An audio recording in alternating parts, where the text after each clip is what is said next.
Hello, everybody. Welcome to Nintendo Pow Block here on Bossman Network. I'm your host, Ed Excited ADV. Joining me is the one, the only Bossman himself, Mr. Corey Dirrig. Hello, good sir. Hello, Edward. I'm glad we just wasted 15 minutes talking about nothing. Spoilers for all those people listening right now. We just recorded like 15 minutes of the episode without recording. So yes, we actually had a blooper also, but you'll never know. You'll never see it. Yes, it's fine. I'm tired, man. It's been a long week already, and I guess it's Thursday, but yeah. I'm getting ready for my 4-day, then 1 day, and then my 6 days, and I'm just like, work is about to be cuckoo crazy. And I just realized that like next week is Tokyo Game Show. Oh, actually, by the time you guys see this, it'll be the week of Tokyo Game Show, and I got like 4 interviews that I got to transcribe. So I can have it ready this week to celebrate Tokyo Game Show. So I'm super excited for that. And I got one that's out, and I'll talk about that a little bit later. And then I got some show and tell. Me and Corey was talking about some things, but yeah, we were. Before I realized we weren't recording, I was telling Ed that I did something this week that I wasn't sure if I was going to or not, and I've been talking about it for years. But Corey, what did you do? I got rid of my PlayStation 5. So I sold it, and I figured I was going to use that money for either like I don't know what I'm going to use it for. Part of me wants to like use it for some sort of one of the the Xbox Ally or whatever coming up. Part of me wants to use it for Switch 2 games. Part of me wants to use it for just, I don't know, figuring out, maybe even buying a new microphone. But what I was telling you was I sold it because I never play it, and I don't really care to keep a console for 2 or 3 franchises that I really, even though I love them, right? I love Uncharted, I love Horizon, I like God of War, although I'm not as high on the the new ones, but I like that franchise. Obviously Wolverine and Intergalactic are coming up, right? But like, yeah, I really don't care about PlayStation franchises in a meaningful way, the way that I do Xbox and Nintendo's. And yeah, you can argue that Xbox's games are going to PlayStation, and I get that, right? But like, at the end of the day, it's the Xbox experience, it's the Switch experience, it's the handheld experience that I want, that I can take my games with me and plug them into the TV and play them, right? And honestly, what made me make that decision, Ed, was the game I'm playing. And I'll talk about it in what we've been playing, but it really proved to me that, like, for most games, the Switch 2 is going to be just fine running third-party games. So, yeah. Actually, there's 3 different games that have proved that to me in the last couple months, so. I think Nintendo's still going to get the late version of some games when future releases come. See, I think once these developers get dev kits, I don't think so. I've been listening to a lot of Digital Foundry videos.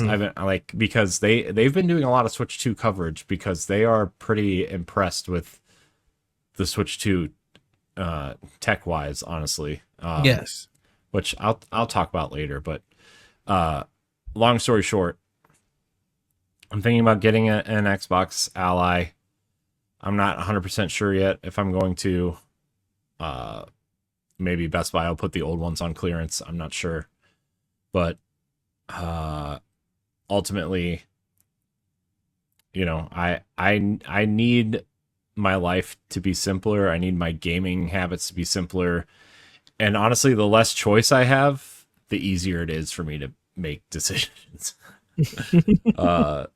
So yeah, I don't know. I got rid of it. If Wolverine's great, if Wolverine is like a 10 out of 10, people are loving it, right? If Intergalactic is amazing, then maybe I'll get another PlayStation down the road just to play them, right? But like, you know, if I end up getting this Xbox handheld or whatever, Steam is available on there, and I know I don't care for PC gaming. I resist it. You know, after LaRon and our friend Todd Oxtra, previously of Secret Friends Unite, Todd is out on a new adventure, so very happy to hear him talk about it and be out there. So go support at Todd Oxtra on Blue Sky and T Oxtra on Threads and Instagram. Go support him. He's got some interesting things up his sleeve. But yeah, I just you know how much I hate PC gaming, but at the end of the day, I think you look at, you know, you were talking about how PlayStation and Xbox have been putting their games on PC, and Nintendo's been still resistant to that, and probably will never do that because it's Nintendo, and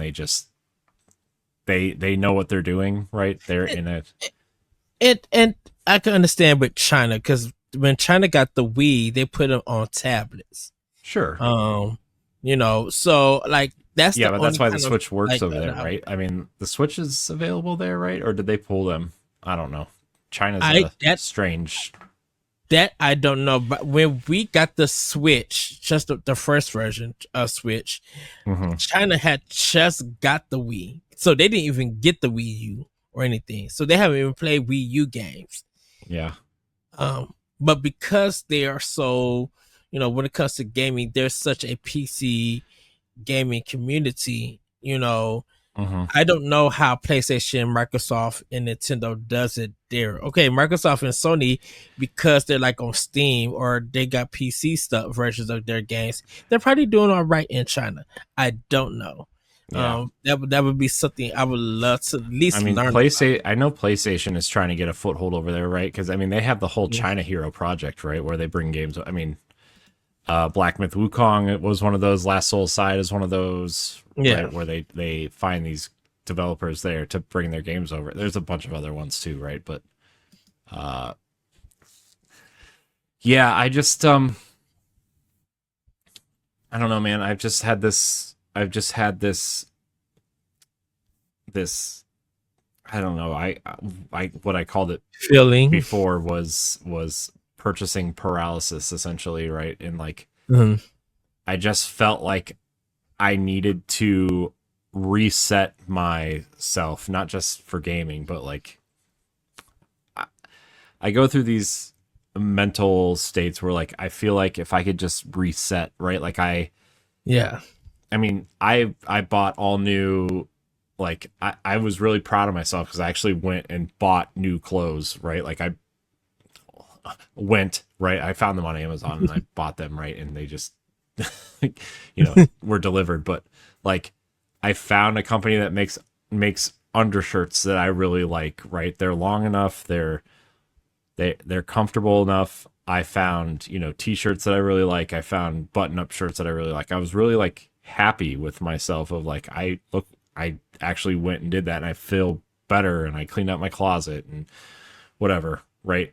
And I'm kind of doing that with other sections of my life too, right? Like gaming, I'm getting rid of a bunch of stuff. Like I'm just cleaning out.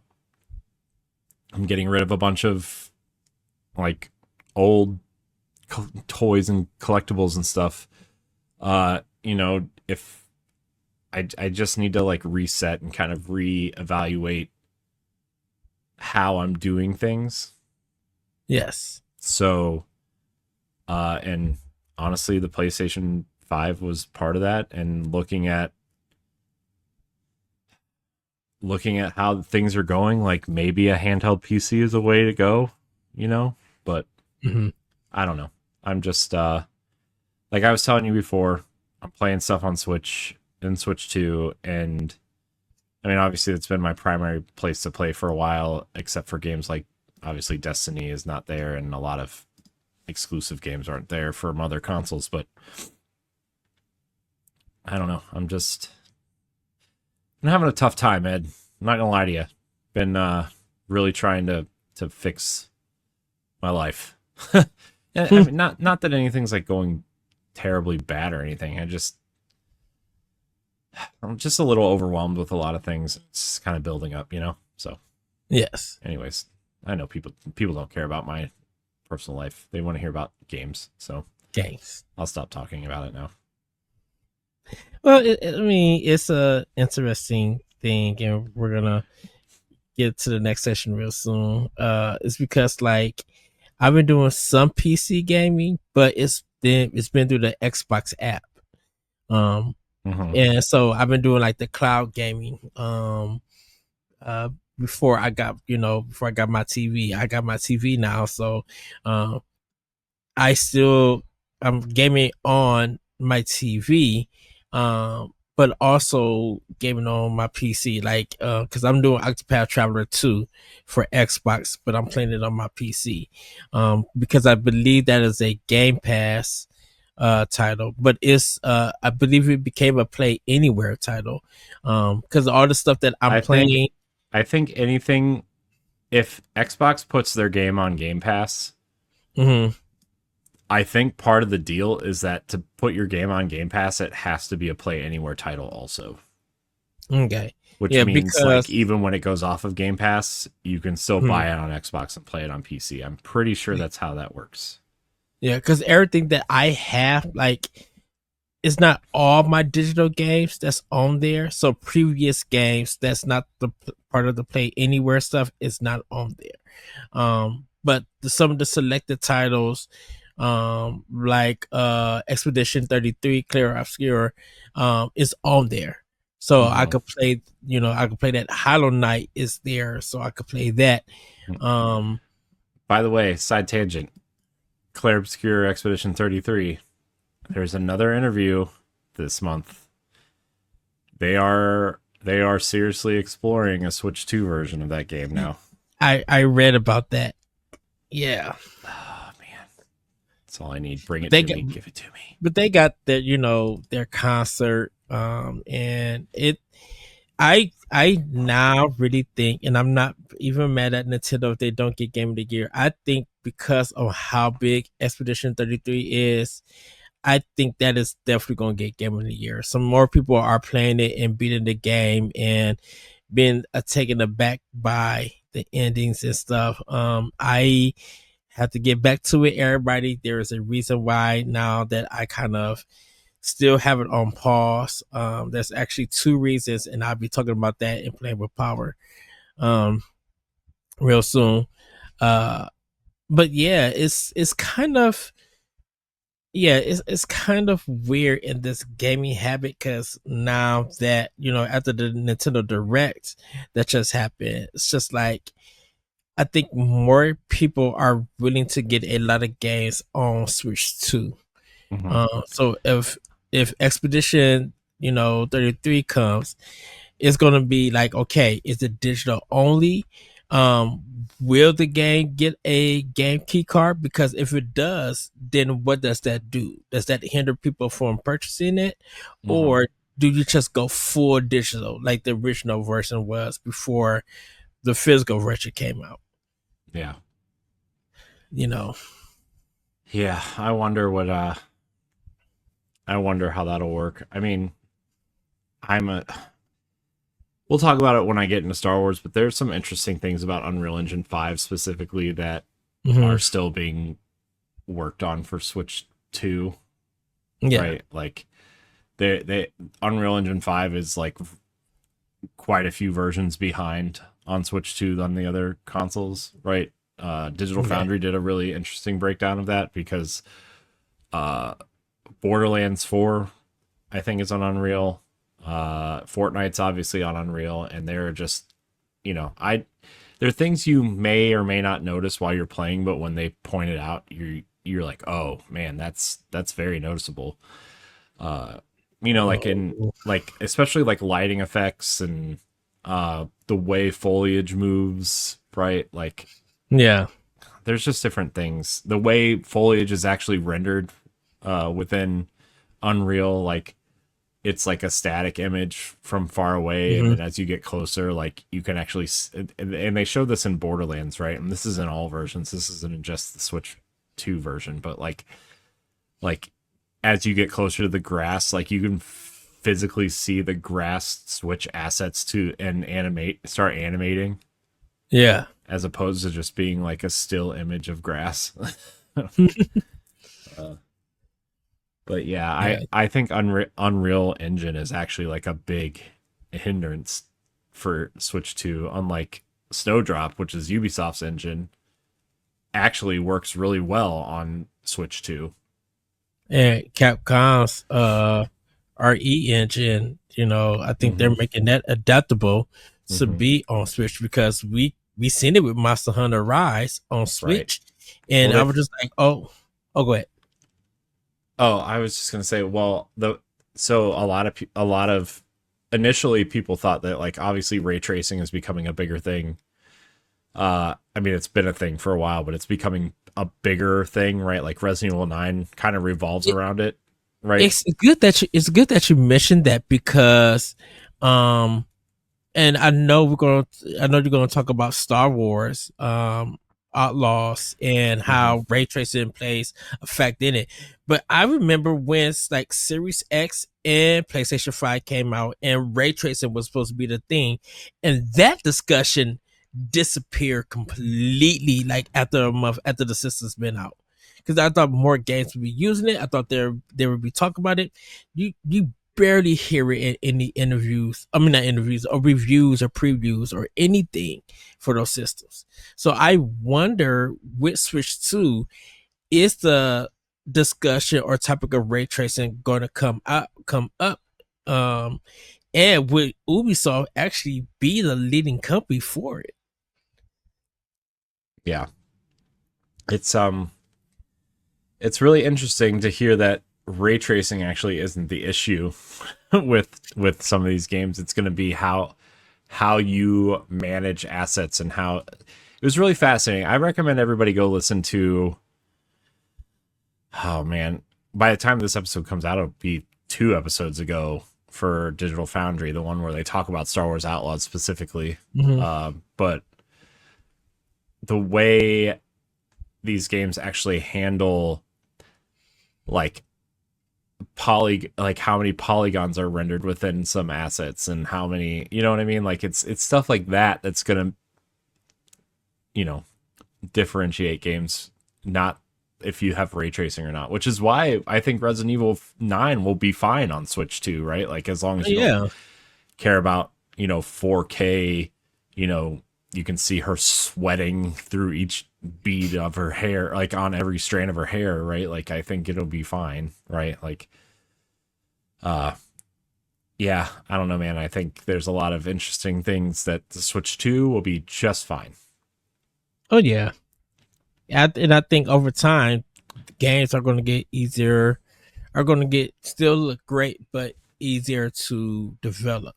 Mm-hmm. And especially Nintendo probably going to be still patching stuff and everything with the system. So I Yeah. think we're in the fourth month at this time, for the Switch 2. So I kind of wonder that, give it at least a year, and hopefully more development kits and stuff are out, and we'll be able to see what a lot of people do with their engines and everything, because I think Unity at this point is just running Final Switch 2, but I'm not I so mean, sure just yet. Silk Song is running on Unity. Did you Silk run Song on runs at Unity? 120 frames a second on Switch 2. It's fine. Yeah. Which And obviously they have the money to optimize and everything, right? Like they had the time and the ability to do that, but also still pretty impressive. Because I wonder, is Hades is Super Giant, right? I think. Yeah. Yeah, and that runs at 120 on Switch 2 also. Switch to, yeah. But I don't know if they're using Unity also on that one. I think they used, I feel like they used Unreal on the other. Hold on, let me look it up. What engine is Hades? Is Hades 2 made in? Hades 2, Hades 2 uses Super Giant Games custom built engine, which was developed on top of the Forge framework, rather than a commercial engine like Unity. All right. So it's their own engine. Well, Hades 1. Hades was initially developed using Microsoft NXA framework, C++, but it is custom C++ engine built on top of the Forge frame. Okay, so it's the same engine. Yeah. So Super Giant just like, we'll take this, then make it our own. Right? Yeah, which is fine, sure. Which I think Hades 2 is going to be a bigger deal. I really feel like people are about to drop Silk Song and go to Hades 2. So Silk Song seems to be not hitting like people wanted it to. I'm not gonna lie to you. There's that way. There's a lot of reasons, but I think that once people get their hands on Hades 2, definitely for Switch 2, and definitely when it comes out for PlayStation and Xbox a little bit later, probably by next year, I think Hades 2 might knock Silk Song out for Game of the Year nominations. I don't think Silk Song's getting nominated at all. Yeah. I mean, I'm not trying to be mean. I just feel like a lot of people have had a lot of issues with that game, and like people are going to love it, but like I feel like there's been enough negativity around that game to where they're just be like, yeah, it's good, but yeah, better luck next time, I guess. So I don't know. It feels like the wait wasn't worth it in a sense.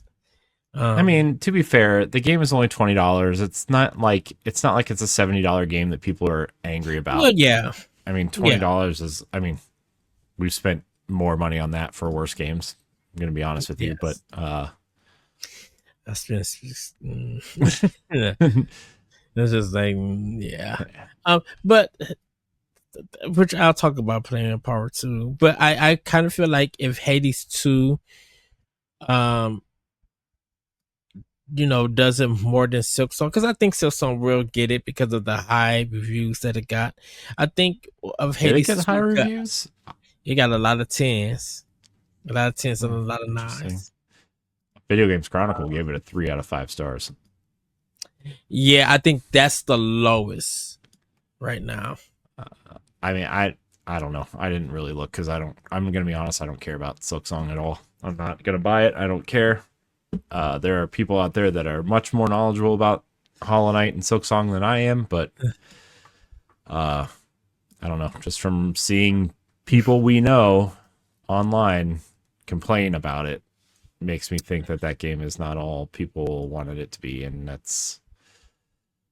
sucks for them. But that's what I mean. To be fair, that's what happens when you hype a game up. That you overhype a game and has set expectations for yourself that maybe shouldn't be set. I know it's the review everybody I am working on, and I've been thinking about like how I'm going to do this review in a sense, because I haven't finished the game, but I think I have enough idea of what to put in the review to cover to give my kind of final answer, like and score and everything. So I'm going to be working on that soon. I was going to try to get it out this Sunday, but I think there's a game review already planned for this week, so I'm gonna try to do it next week. Because right now I'm like in balancing mode for game reviews. I kind of decided to do 2 of them at this time. And I would talk about those and playing with power. But Corey, how about we get into some Snack-tendo? Okie dokie. All right. Sure. Yeah. Snack-tendo. Well, everybody, it's Are you going? Oh, oh yeah. It's time for Snack-tendo. So Corey, what have you been snacking on? Nothing, because it's Thursday. I mean, I haven't really been snacking on anything, to be honest. It's all just a normal week for me this week. I mean, my snacking usually doesn't come until the weekend, and we're recording this on Thursday night, so I have nothing to report on, Ed. I'm boring. Did you make your grilled chicken Sunday? Yeah, but that's the same every week. Well, I didn't know because, you know. Well, here's the thing. We actually made it on Monday because we cooked it on Sunday, and not to throw anybody under the bus, Ed, but my son wanted to play video games, and I told him I had to cook dinner, and my wife said that she would watch the chicken. And so we went downstairs to play video games, and the grill partially caught on fire and burned the chicken. So we actually had to go get more chicken and cook it on Monday. So that was fun. Did you get anything extra while you was shopping? No, just chicken. Okay. Well, I mean, we usually do our grocery shopping on like Fridays. Like, Sana goes on Fridays and gets stuff, and then like we buy chicken separately because Aldi gets chicken on Sundays. So we go and buy the chicken on Sunday and cook it, so it's fresher. Maybe, I don't know if it really is or not, but that's the thought process, right? So, yeah, they usually go get it after Riley has ballet on Sundays, so they go get it after ballet. But yeah, that was the excitement of that story. Not super exciting. I wondered, have you ever snuck in like a secret like food item on the grocery list, like some I just or something? Gross. Oatmeal cookies, gross. I'll just use that as an example. Well, I'm telling you, it's gross. That's my example. All these do have some bomb cookies though. I mean, I usually, if I go grocery shop and like Sana gives me a list, I usually like go through the aisles and pick out things that I want that aren't on the list, but I don't ever like, I'm not like 7 and sneak like a pack of, I don't know, Sour Patch Kids into the cart thinking, nobody will see. No, I'm thinking more of like putting it on the list. Like, I mean, I go get it, right? Like I get the, I just get it. I don't know. Okay. But yeah. What about you, Ed? Are you snacking on anything interesting? I had a triple chocolate fudge ice cream from Haagen-Dazs. It's kind of been like a little bit hot here and there, but in the evening it gets like cooling, but I get like ice cream kind of taste. I had some Cane's today, a 4-piece chicken set. Yeah. I had Chick-fil-A a while back, and they had like a blueberry, a cherry lime blueberry kind of Sprite, refresher kind of drink, which was really good. I drank it. It had like bubble tea in it, like the stuff, like the ball stuff. And I was kind of mad at myself because I drank it all before I got to work, which left me with a bomb grilled chicken. Yes, everybody, I got the grilled chicken. I'm sorry, Corey, I didn't get the spicy fried chicken. You're missing out. It's not my problem. I've told you what to get there. You just don't know what to get. It's fine. I get it here and there, but I just like. Do you? I don't think you do. Well, I don't really get that much Chick-fil-A, but I will say the waffle fries were bomb big this time. I might have been hungry, but they were just made right. So I was when they're fresh and they're salty and they're hot. I mean, there's nothing better. That I agree. I tried the Italian sandwich at Arby's. Not bad. Really good. Yeah, then just had kind of like some Burger King, like the 2 cheeseburger meal from Burger King. And everything. And nothing too big. Had some corn dogs. Had some White Castle for dinner, like frozen stuff that we sell at my job and everything. Cause we have a Domino's, but the app been at the website's been acting crazy and everything. And I try to get Chipotle, and that's just I don't even know why I even try anymore on my phone. Their website is just, their phone stuff is just garbage. I'm like, this shouldn't be taking long to load and then drop my order and stuff. I'm like, come on now. And then I had some Panda Express, but that's pretty much it. Some Lifesaver gummies.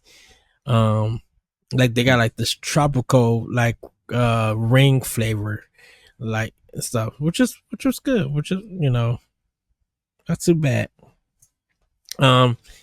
And then just had some Arizonas. They had a popsicle flavor that tasted terrible. I'm like, no, never again. That's what happens when I go to the gas station and I find new stuff. But yeah, that's pretty much all I've been snacking on, or I snacked up this week. Yeah, so cool. We're gonna with that, everybody, we're gonna move to play with power. Okay, so how should we start this? You want me to go first, Corey, or do you want to talk first? I mean, it doesn't really matter, I guess. I guess you can go first. Okay. So, I, like everybody knows, I've been playing Octopath Traveler 2. I've been playing Silk Song, and I get it. I understand why people feel like it's difficult, which, like I said, if you play Mega Man or you know how the soul stuff works and everything, I'm kind of finding it, I don't know, finding it a little bit dull in a sense. And I think dull in the fact that, and it's not about the dying or the platforming and all of that stuff. I think I'm like with my beads that as the currency, I feel like there was nothing to really use it on, and I don't know.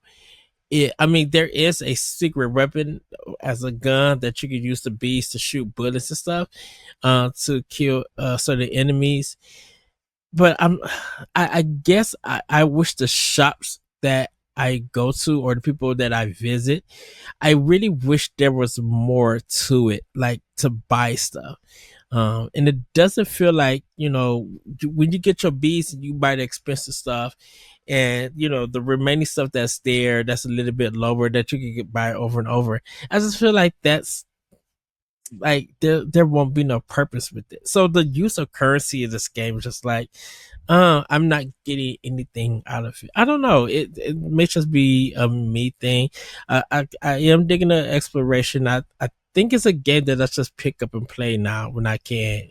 I do enjoy fighting the bosses. I do enjoy going to new areas and visiting those lands and finding side quests in there. I do enjoy that. But I'm just like, I feel like sometimes I'm just going through the motions with this game. So that's just me. That's just my feelings on Silk Song right now. Um, I picked up Borderlands 4 for Series X. Uh, whew. So Fun, in huh? the beginning, in the beginning, the game is fun. Don't get me wrong; it is a little bit challenging. The story is the story and everything. It is still a little bit funny here and there, but I'm like in a second area, dude. I'm having mad frame rate drops, like literally bad frame rate drops. Mm-hmm. I've heard And that I'm like, quite a bit, actually. ooh. But see, I thought it was only the PC version. I didn't know this is happening even on PlayStation 5 and Xbox. So I don't know like if it's not optimized still and we're waiting for a patch, which I think they need to. I think they said they got one they're getting ready to release. Definitely for PC, but I don't know if Xbox and PlayStation is getting it. But for two powerful systems like the Series X and PlayStation 5, it should not have these frame rate drop problems. This is a Especially cell since shaded game. especially since it's a 30 frames a second game, I heard. Right? Yeah, It's not even 60, it's 30. So it's yeah, because that's what Digital Foundry said in their video. So maybe I'm wrong, maybe they patched it, but yeah, because the Switch 2 version don't come out till October 3rd. I know. So I'm kind of worried to be like, if this game is playing like this, you cannot blame the Switch 2 or Nintendo if the game is not running properly. No, just ask for a refund. That's what Randy Pitchford said online. Remember? Oh, good, What a that what a what an odd human being. That's all. That's perfectly to put it that way. Yes. it's not magical. I mean, if you know that the game is having issues, you know, do like I'll give it to Gearbox today at the time of this recording because they did put out like a tweet or they did put something out to be like, we see that the game is having performance problems. We are working on it to get a patch, and you know that's Gearbox. That's someone at Gearbox that or probably on the development team that said that maybe their PR person or social media person, you know, came up with a thing. And like none of them probably can't say anything to Randy Pitchford because he's the CEO of Gearbox, you know. And you can't tell your boss to be like, hey, this is not a good look because you're going to affect the sale of this game that's coming out. You know, it would be fun for people who bought the product to be able to enjoy it and everything. So that's why when you were talking about Unreal 5 being used for Borderlands 4, I'm like, oh, that may be some of the problems then that's going on. Because I'm like, this is a cell shaded game, which is beautiful and everything, and it is fun. It takes a while to get to the fun and everything, but I'm like, these frame rate issues are hindering the game. I mean, and this very noticeable. And I don't know why like the first portion of the game felt like it's playable, felt like at 30 frames that you could just shoot, move and everything. And then I just get to the second area and the frame rate is just going cuckoo crazy. Just dropping almost everywhere. I wasn't even moving and the frame rate dropped. It was that bad. And I'm talking about like in the tens, probably tens or 14s. It was just like, oh no, this is not right. This is not good. So I am planning to do a review for that. But right now I'm trying to work on it. Get as far as I can before I write on it. I am waiting for a patch for it. Which I also got addressed with the Silk Song game because with the review for that, it's gonna be like before the patch and then after the patch. You know, so because right now I'm playing the game with the new patch to Silk Song, the first one, not the second one that's supposed to be coming out with it. So those are the games that I am working on, and I just finished the Brain Dance mission of Cyberpunk on Switch too. So with that being done, I'm before I go back to the main mission, I'm about to do a lot of side quest stuff and everything. Cool. So and I did the update for the Switch 2 version of that too. For it. Cool. Yeah. So but yeah, that's what all that I'm playing. There were some demos that I also downloaded, but I'll talk about that next time. But Corey, what have you been playing with Power? Oh boy, so I've been playing so the first thing I'm going to talk about is a game called Wave Tale. It's kind of like Wind Waker meets Rhyme. Remember Rhyme? Oh, I love that game. It kind of reminds me a little bit of that. With a little bit of the pathless and how like the movement is in the pathless.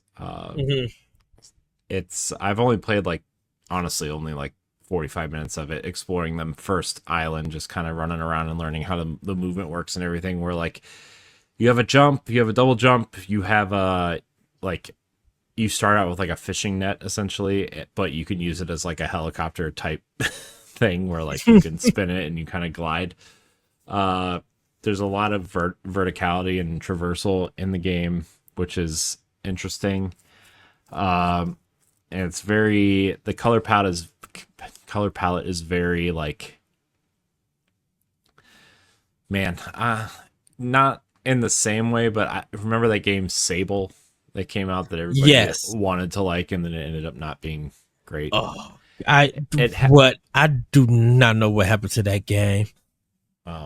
It has that sort of muted color palette, but in a aqua kind of coral pink type of color palette. Yes. Instead of the sandy kind of dry desert look. But it's really cool. It's really neat. I'm going to probably continue to play it.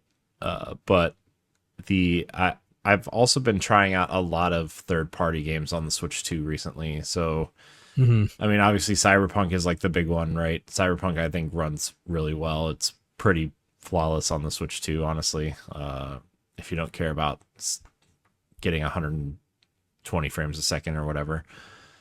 Graphically, it's a little rough, especially the player character in the character editing screen. But other than that, I think the game looks really good, really good. I've been playing Hogwarts Legacy, which runs better than the Series S version of the game.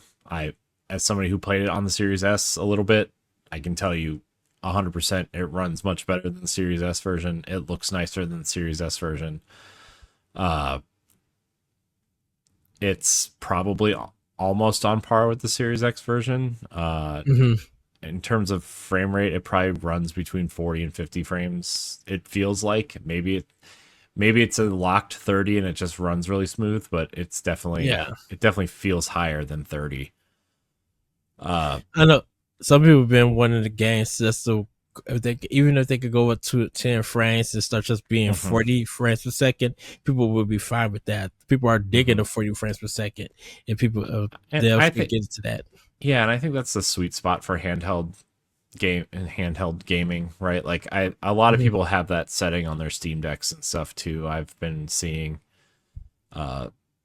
so that's nice. But I've been playing that. Let's see. Street Fighter was one I was kind of playing around with a little bit. Street Fighter 6, which is really nice looking on the Switch too, by the way. I mean, I didn't play much. I'm just there's so many games that I got at launch that I played for a little bit, and I just would really like to see how they play, honestly, in a more meaningful way. But the game I've been putting a lot of time into, Ed, is Star Wars Outlaws on the Switch too. And man, does this game look good. It plays well. And like the game is just fun. It reminds me of it's like Uncharted meets Assassin's Creed meets Yeah. meets Watch Dogs almost. Uh you know, I think Kay Vess is a really great character. And like I'm admittedly not like a huge Star Wars person. Like I like it. You know, I watch the shows and stuff when they come on Disney Plus, and you know, I thought Skeleton Crew was really good. You know, Andor I know everybody loves. I liked it. I am not in love with Andor the way that other people are. It was really good. I understand why it's a good show. I just the whole like war theme of like it's hard to explain. I'm just not into it as much as other people are, but I thought it was really good. I think like video games is where Star Wars has been the best in recent years, honestly. Yeah. Like the two Star Wars Jedi games specifically from Respawn, and like now this game is really great. It's got smart writing. I think Kay Vess is like a snarky Han Solo type character without like it's that character but not ripping it off, if that makes sense. It's she's her own character in that vibe of like I'm going to be snarky but I have a heart of gold type thing, and like I just want to make a better life for myself, so I have to do all these dumb things to make a better life for myself. But she's awesome. Nyx, the little kind of alien dog character, is just really he's adorable. So fun. I love the fact that you can tell Nyx to go fetch stuff for you and he'll go get it and bring it back. And I am off that first kind of main planet. I'm on the second kind of where the game kind of really becomes open world. I'm in that first city, in that first kind of I'm infiltrating the first kind of outpost of one of the, I think it's the Pike gang. And I just think it's really fun. There's a lot of great things about this game that I think even people who don't care about Star Wars would really like. I love the stealth in this game.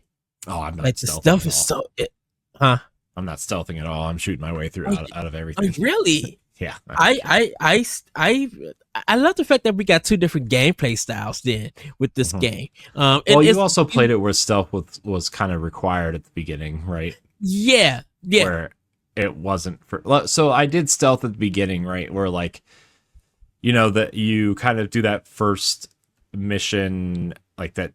It's probably like the tutorial mission essentially, where like you have to go. Get your like data hacking stick fixed, right? And then you go back to the bar where she lives, right? The cantina where she lives, and like they end up like she ends up hiding from the kind of like the law enforcement that's there looking for her, right? And then there's that second part of that planet where you have to like stealth your way to the group of people that are supposed to get you off planet, but you have to do a job for them first, essentially, right? And the job goes. So I stealthed that, and I sort of stealthed getting into the building, but then once you're inside the building, I'm just like, nah, and they saw me, and I'm like, oh, I'm just gonna shoot everybody. But I think the shooting feels really nice. It kind of it really does have like a. It's not as strong as the Division. I would say probably more like a Ghost Recon-ish style shooting. Like that's how it feels. It even has like the mark mechanic where like you fill up this meter and then you can mark enemies and you can take them all out at the same time, right? They teach you that when you get to the second planet initially. I don't know, man. I'm really liking it a lot. It's really charming. It's not trying too hard to be Star Wars, but there's little things that you can appreciate in the world if you know Star Wars. It's really nice. It's really a nice change of pace for a Switch game, honestly. Mm-hmm. We talk about all these great games that came to Switch, but there's something like, and obviously like this is a kind of graphically pared down from the PlayStation 5 and the Xbox version, right? But like the ray tracing is there, and like it runs at a solid 30. Sometimes I think it runs higher than 30, but Ready? Digital Foundry thinks it's locked at 30, which I'm like, oh, man, this is a really smooth 30. Yeah, I think fidelity wise it looks incredible. Like the lighting is really good, and like I was watching the Digital Foundry video that they were doing on this, and it's like the way they made cuts to make it work on the Switch 2, which like it's only like 20.9 gigs on the Switch 2. It's not a very big game. Right. But where they cut, where like you look at table edges and like there's not as many polygons, so it's not like a rounded edge. It's just kind of like a, kind of sharper edges on the tables. Or you look at an archway and it's kind of like, oh, that's not as round as it probably is in the other versions of the game. Or like some of the textures for things that are far away are like less polygons and everything. And it's just kind of like, which is something people probably don't care about. Yeah, and they cut back in really smart ways, right? And like there are some assets missing in certain places. Like they were comparing it to, I am assuming the PC version, right? Where like, yeah, there's some nets in certain places, like overhangs that aren't in the Switch version. So they like took assets completely out, but it doesn't take away from, like, if I want to watch that video, I wouldn't have noticed, right? It's one of those sort of things. Right. Obviously the textures on the characters aren't as detailed, but they don't have to be. Kay's hair is a little bit, it's not as flowy as you would expect it to be in other versions, but like it's not taking away from the experience. I think it looks really great, honestly. And kind of compared to the Xbox to PlayStation, I think the PC version, they had problems with the game. Like it had to get patched because they would have so many problems, and it feels like once that game got all the stuff that it needed, this Switch 2 version got those things, so people could play right out the box or right, digitally, wherever way that you got the game and enjoy it. And it feels like it's a good time because like so much was happening around the Xbox and PlayStation version that the game got missed. Because when it came out, we were at PAX. So it was just like, it's hard to go back and play with all of these other good games that just came out, and we just had 4 days of playing demos and other games and stuff. So it kind of feels like at this time, while even though the holiday is coming, while it's still a little bit quiet since Six on is out, this is a game to pick up definitely for those of the all the Nintendo players in the community and people who just like games in general, who want to see, like, I want to see how the Switch version play. And hopefully this will get Ubisoft, hopefully this game get good sales and have Ubisoft thinking, what, maybe we'll return the Outlaws and do a sequel. Well, what this also like gives me hope for is like we've been waiting for stuff like Assassin's Creed Shadows to come over, and the rumored Black Flag remake, which is coming, right? It's the worst kept secret in games right now, I feel like, which we'll talk about later. They're changing it in some pretty drastic ways, which I'm kind of excited for. But big games like that are going to make their way over and transition really smoothly, right? Because especially from Ubisoft, because Snowdrop Engine is very, it seems like they figured it out, right? So I'm wondering how some of these other engines are gonna perform on Switch 2, right? Like the RE engine is clearly working on Switch 2, right, with Street Fighter 6 being kind of the test case, I would assume, right? It looks and runs really nice. Like Street Fighter 2 or Street Fighter 6 is indistinguishable from the PlayStation version that I've played before, right? It's honestly probably some assets in the background are running at lower frame rates. It's probably, I don't know, 1440p instead of 4K or whatever, but it's running at a smooth 60. You know, the animations look really nice. It might take a couple seconds longer to load, maybe. Yeah. You know, I mean, but it has me really excited to see, you know, once third-party games really start making their way over what they're going to be and what they look like, right? And it makes me want to, like, check out games like when 007 comes out, right? I know Hitman had a rough launch, right? But I feel like that's just because they probably didn't get a dev kit early enough to really, you know, and honestly, they probably should have delayed it, but Yeah. I don't know, 007, I'm excited to play on this thing. I'm excited to check out the Yakuza series on here, which I don't know if you saw. It's not in our doc, but it seems like the next Yakuza game is going to be announced at Tokyo Game Show, probably at the Xbox presentation. It's going to be the Kiwami 3, I think, is what they said. Yeah, something got leaked about it. Like they kind of announced that they were doing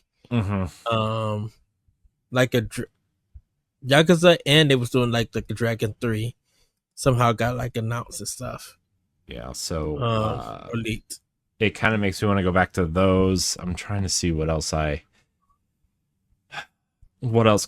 you know, it makes me really excited for Final Fantasy 7, honestly. So yeah, I was almost tempted to buy Madden also because it's on sale. Oh wow. Because I just want to know how EA is using Frostbite on here, you know, because that's what those games run on, and it has me really interested to see how different engines work on this architecture, because it's very different, right? Sega's clearly figured it out. Square Enix is clearly figuring it out. But yeah, Star Wars Outlaws is really good.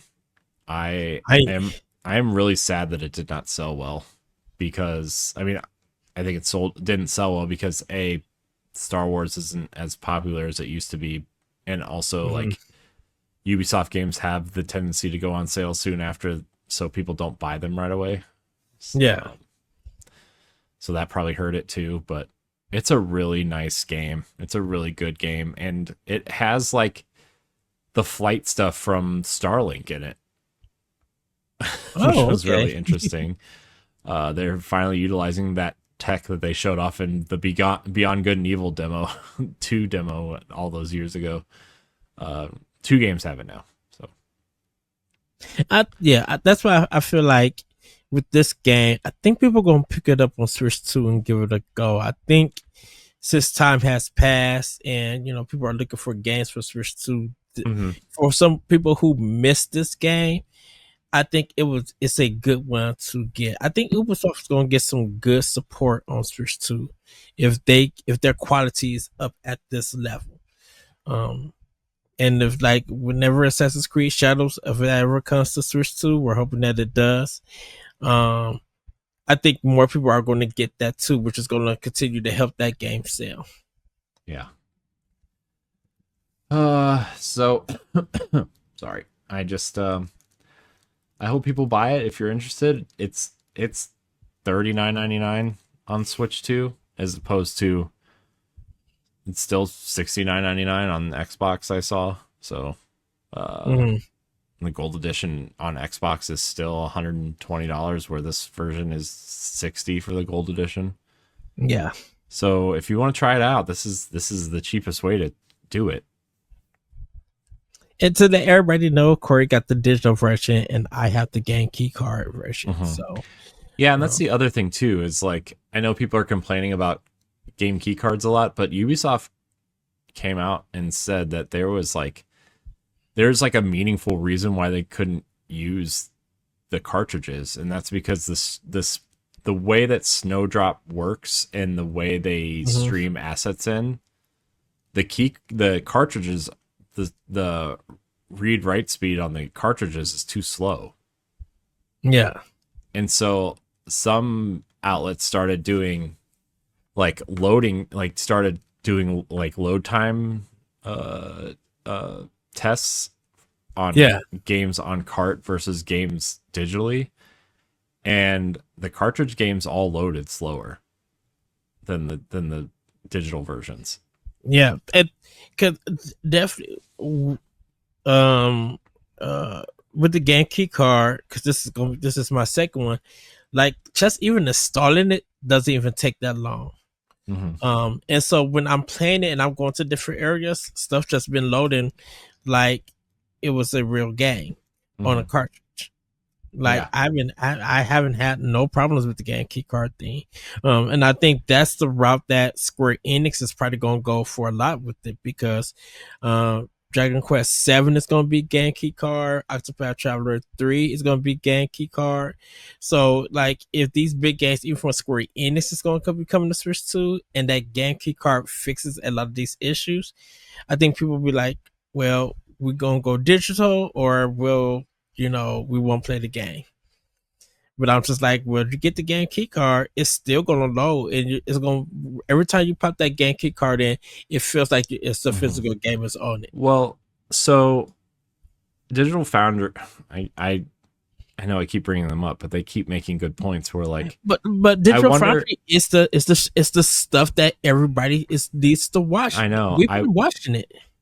They brought up a point where, like, I know you were a big PlayStation 3 person. Remember when they they had required installs of the disc onto PlayStation 3? Yes. What if they put the data on the cartridge and still made you install the game to the drive in the Switch 2, but the data was still on the cartridge, right? And you just had, it was like a mandatory install for certain games. That way, like, it could read write off of the drive in the Switch instead of the cartridge. And that way you could kind of have your cake and eat it too, essentially. Right. So I don't know. That was a solution that they came up with, and I thought that was a pretty nice compromise, honestly. Yeah. But oh, go ahead. Oh, I know that certain games are just too big to fit on the cartridge from third parties, essentially, right? Like Final Fantasy VII, like, is on a game key card because it's 90 gigs, and the game key and the game carts are only 64 gigs. Yeah. So there's that aspect of it, but I know they was just, I think one of the guys from Capcom, or former member of Capcom, was talking about the game key cards, and just like, this is a good business thing for Nintendo, because they're trying to fight piracy and everything. And if you were living in Japan, Nintendo had a lot of piracy, definitely for their handhelds, like for DS and 3DS. Right, like but all Nintendo games are on the carts. Like, oh yeah, I mean, I understand that, but Nintendo games are on the carts. So I don't know. Anyways, I don't know. I don't know. I'm kind of like tired of hearing about the game key card thing. Honestly, I don't really care at the moment. Mostly because if these companies go out of business, right? Like if Nintendo or any of these third parties go out of business, there's something probably majorly wrong going on in the world besides the cartridges. Yeah. So I'll worry about that when the end of the world comes, but also, like, I'll still have my Nintendo physical games to play. So I just have to make sure there's power somewhere to charge it. Pretty much. Charge up those battery packs. Those like travel battery packs for the tracks for the end of the world. Well, Corey, I have some show and tell. Do you have any show and tell? Anything? I don't think so. I showed off my fireman figure last week, right? Yes. Yeah. So no, I don't. Not this week. Okay. So everybody, this is my Damon X Machina. It comes with the game, full color 112 page art book, a 3D acrylic diorama, original soundtrack CD, 3 emblem patches, and 3 fight T keychains. I was actually able to order this from Best Buy for it, and I'm just like, ooh, they got it in stock. Okay, I can order it. I didn't even know they was gonna do a collection one. Like I said, this is my Borderlands, and then my Star Wars Outlaws. Still wrapped up in the plastic for Star Wars, but I'll do it. I'll fix that later. But that's pretty much my show and tell with it. So yeah, I'm so glad. I'm super excited to play Damon X Machina. I know people have been making fun of the Switch version or the game itself, but I'm like, I'm not going to pass up. I'm going to support Marvelous. I'm going to support the team the devs who made this game, because I love the first one, and I definitely excited to play the second one. So nice. All right, man. Where everybody? Yes, Corey. No, I'm. It's been a long week. I'm just getting a little bit on the sleepy side. Is all. Okay. So, well, everybody, it's time for Family News. It is time for Family News. Take it away. Yes. Oh man, let's see here. So there's not a ton of news this week. Not obviously the direct was a huge news thing, but there's a couple smaller stories I think we could probably talk a little bit about before we get into questions. So we actually have a lot of questions about the direct from listeners. So before you go in there, Corey, did you also get the one about the achievement stuff that we talked about in the No, I couldn't find a source for that, but okay. I guess we can mention it real quick. Like, apparently Nintendo, and I can't find a source for this. I saw a couple people tweeting about it online. That Nintendo seems to have patented an achievement style system that will grant you the equivalent of what gold coins used to be for Switch 1, and you could spend that in the eShop, apparently. So that's an interesting patent. I don't know if it'll ever come to fruition or not, but it's definitely something to consider, because we knew they were going to revamp the gold coin thing at some point, right? But I guess we'll find out. We'll find out in the future. Yeah. It would be interesting if Nintendo implemented achievements at some point. There are games on Switch that already have achievements, right? Like Mario Party Jamboree has achievements in it. Like, there's a whole list of achievements you can go look at and try to unlock. Obviously, Mario 3D World has the sticker book, which we thought was going to be their achievement system at one point. Yeah. Especially when that was so cool. Like, they had it in that. They had the stamps in Twilight Princess HD, right? Yes. I think Paper Jam on 3DS had it, right? Like, there were a few Nintendo games that had it, and we thought that was going to be it, but apparently it is not. So, yes. I don't know. I guess we'll see. I think if anything happens about that, and we'll jump into our first story real quick, Corey. I think if anything happens, we'll probably find out next year for a direct. And it'll probably be more information on the Nintendo app, like the Nintendo news app, or the Nintendo Today app, I should say. We'll probably find more about it, but yeah, I think that's probably something for later on next year. Yeah. So, I guess we'll talk about the news now. Yes. Since that's happening.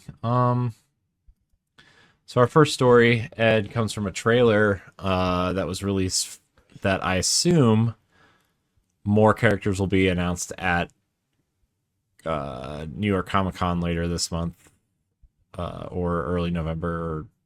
I don't remember when it's coming out. I don't remember when it is. I think it's late October.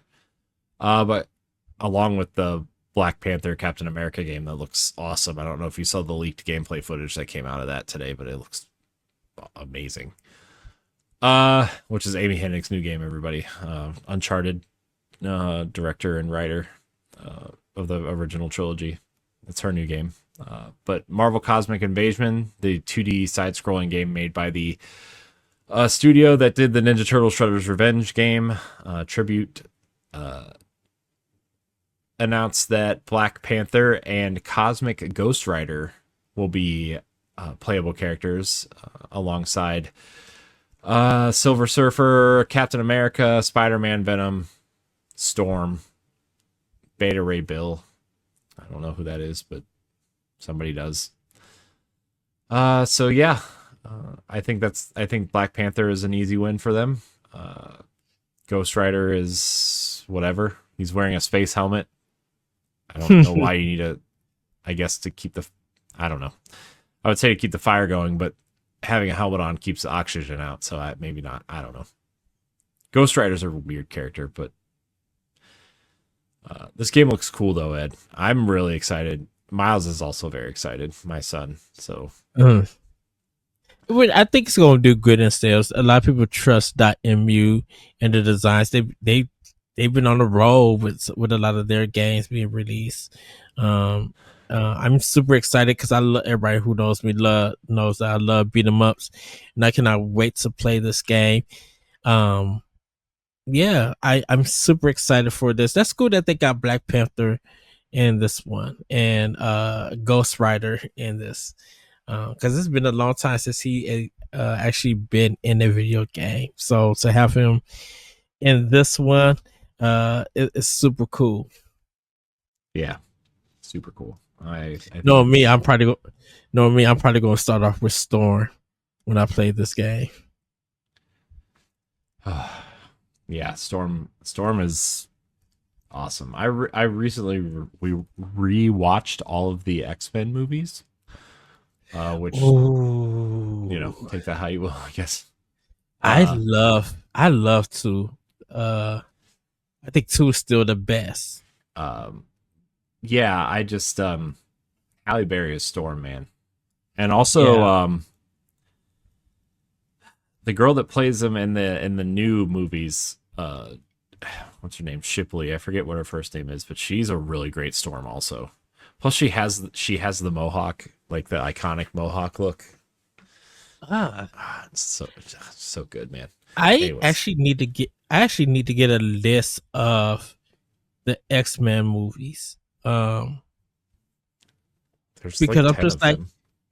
I know there's some that I'm missing, and I'm not talking about like Wolverine and Captain America, like the solo ones. I'm not talking about just the ones that's under the X-Men banner. I'm like, I need to see which ones I seen and which ones I haven't.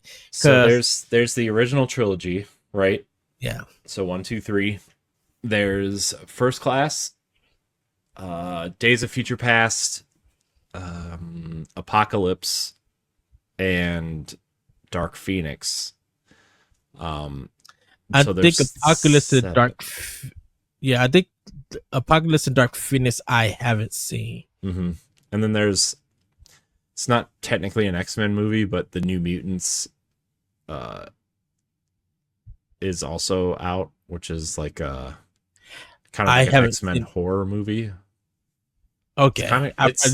It was way better than it had any right to be, but that was like the last of the Fox X-Men movies. And then obviously like the Deadpool movies and stuff too, but yeah. Whatever. That one I need to buy there because I haven't seen them. Yeah. Still Deadpool versus Wolverine, such a good movie. Super funny. That movie was really good. Just enjoyable to watch. Yeah. I really liked that movie a lot. It's gonna be a while before I watch it again. Not that I like. I don't know. There's like a. I think. Let me see. Let me back up a little bit. I think so. Hugh Jackman, like Wolverine, is like one of my favorite characters, and I think Hugh Jackman is like. I know it's different from the comics, but he's like a really great, iconic Wolverine, right? Yeah. And I think that's great. I really like the Deadpool character, but it's like one of those characters I have to be in the mood for, right? Um, even though Deadpool is like probably one of my favorite characters at this point, I just like I have to be in the mood going in to be like, okay, it's gonna be funny and quippy and probably take it a step too far to where you're almost annoyed, but still really funny, right? Because that's just Deadpool, and that's also just Ryan Reynolds, right? Like, yes. But yeah, he knows how to be unserious. Yeah, and I think that's great. There are just certain times where I'm just not into that, and right now I'm just not into that. But I still think Deadpool and Wolverine's probably like maybe a top 5 Marvel movie for me, honestly. Still think that movie's really good. I know I mentioned X-Men 2 it will be mine. Punisher Warzone is one. The Wolverine when he was in Japan. I think it's called the Wolverine. It is. That one was so good. That one's probably my favorite of the solo Wolverine movies.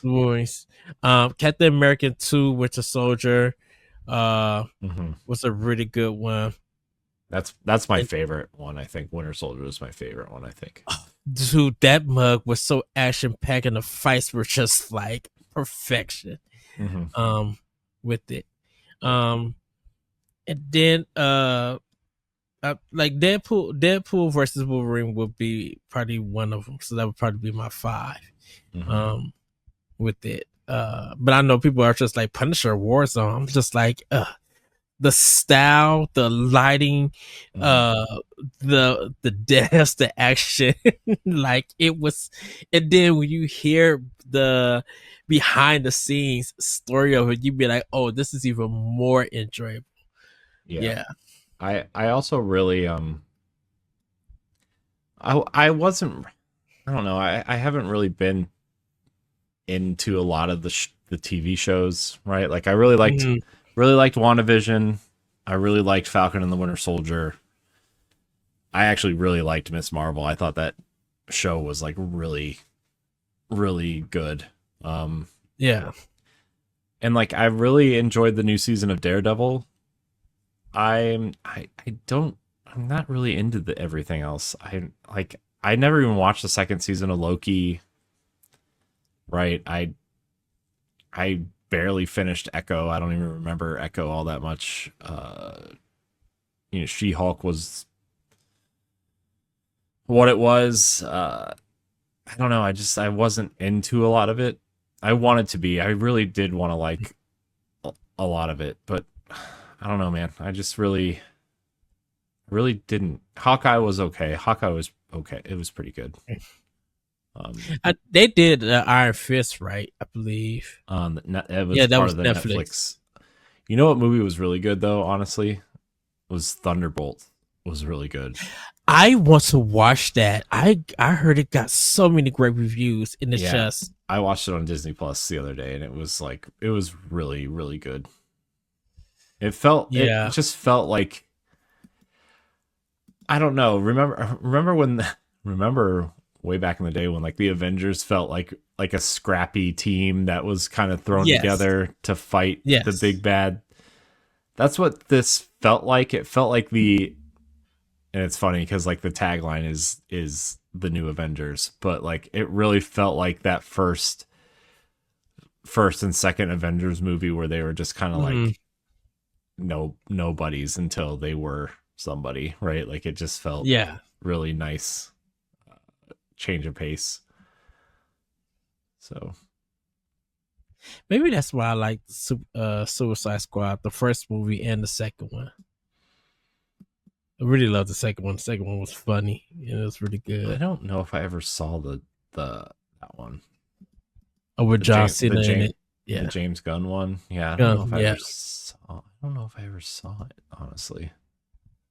I still need to see that the Superman that came out this year. I still want to see that. Yeah, that's like a big They deal said that around was here really because good. it was filmed in Cleveland, which is like Oh, a really? half hour from where I live. Like it was almost the whole movie was filmed in Cleveland. Like they literally like over the summer, over like last summer, you could see like the Metropolis, whatever their baseball team is, like yeah, because they were filmed at the Guardians Stadium, or the baseball field in Cleveland, and you could see the Metropolis stuff still on the grass when the Guardians started playing last year. Oh wow, or this year or whatever, whenever they did that. So nice. It was really, and they have a Superman statue in Cleveland now because like this apparently Cleveland was where Superman was thought up. Apparently, I don't know how true that story is, but it's the one people have been telling. So yeah, what is Metropolis supposed to be? I know Batman is supposed to be a take on New York or Manhattan. No, I think Metropolis is Manhattan. I think Gotham is like Chicago or something. I don't know. Gotham. Okay. It was filmed in Pittsburgh. I don't know. I don't really know. It doesn't matter. I'm thinking it was like the animated series. Yeah. I love the Batman animated series. I really like the CW shows. I really like The Flash and Arrow. Yeah. A lot. And Supergirl too. Oh my gosh, I had the biggest crush on Melissa Benoist for like 5 years. Yeah, I heard Supergirl was really good. The people were just upset that it got canceled. Well, it didn't get canceled. It just wrapped up. Yeah, they all just wrapped up. Like they all just like they knew that they were they knew they were ending, right? So like they just kind of wrapped it up because they were wrapping up because James Gunn was taking over. That's why they were wrapping up, because he wanted to do his own thing and kind of match they wanted to match the TV shows with the movies, right? Okay. So they didn't want any confusion, so James Gunn said that they kind of had to wrap it up. Like he gave them time to end it, which was nice, right? Because I don't know, I feel like James Gunn kind of knows what he's doing a little bit. Because I don't think there's no more WB shows. There isn't. The Superman and Lois was the last one, and that just ended. So, like a year ago. Which apparently he was a pretty good Superman too. But I don't really know anything about it. I don't know anything. So who cares? Love how our Marvel discussion turned into DC, turned into comics. Yeah, it's probably. I mean, yeah. Well, I mean, DC needs some games. Where's another game? Marvel doesn't really have any games either, though, I guess. So besides this one, Spider-Man games, I guess, but whatever. Not important. Yeah, it is right. It's only this one and Wolverine. Those are like the next two Marvel games. Yeah, and then the Token Fighters, that weird 4-player. Oh tag game. Yeah, that's 3. It's 4. It's 4 tag. No, I'm talking about that being the third game. Oh yeah. Don't forget DC Superhero Girls on Nintendo Switch. And Marvel Rivals. But that Nintendo published, apparently. All right, next story. New overview trailer gives Mario Galaxy news.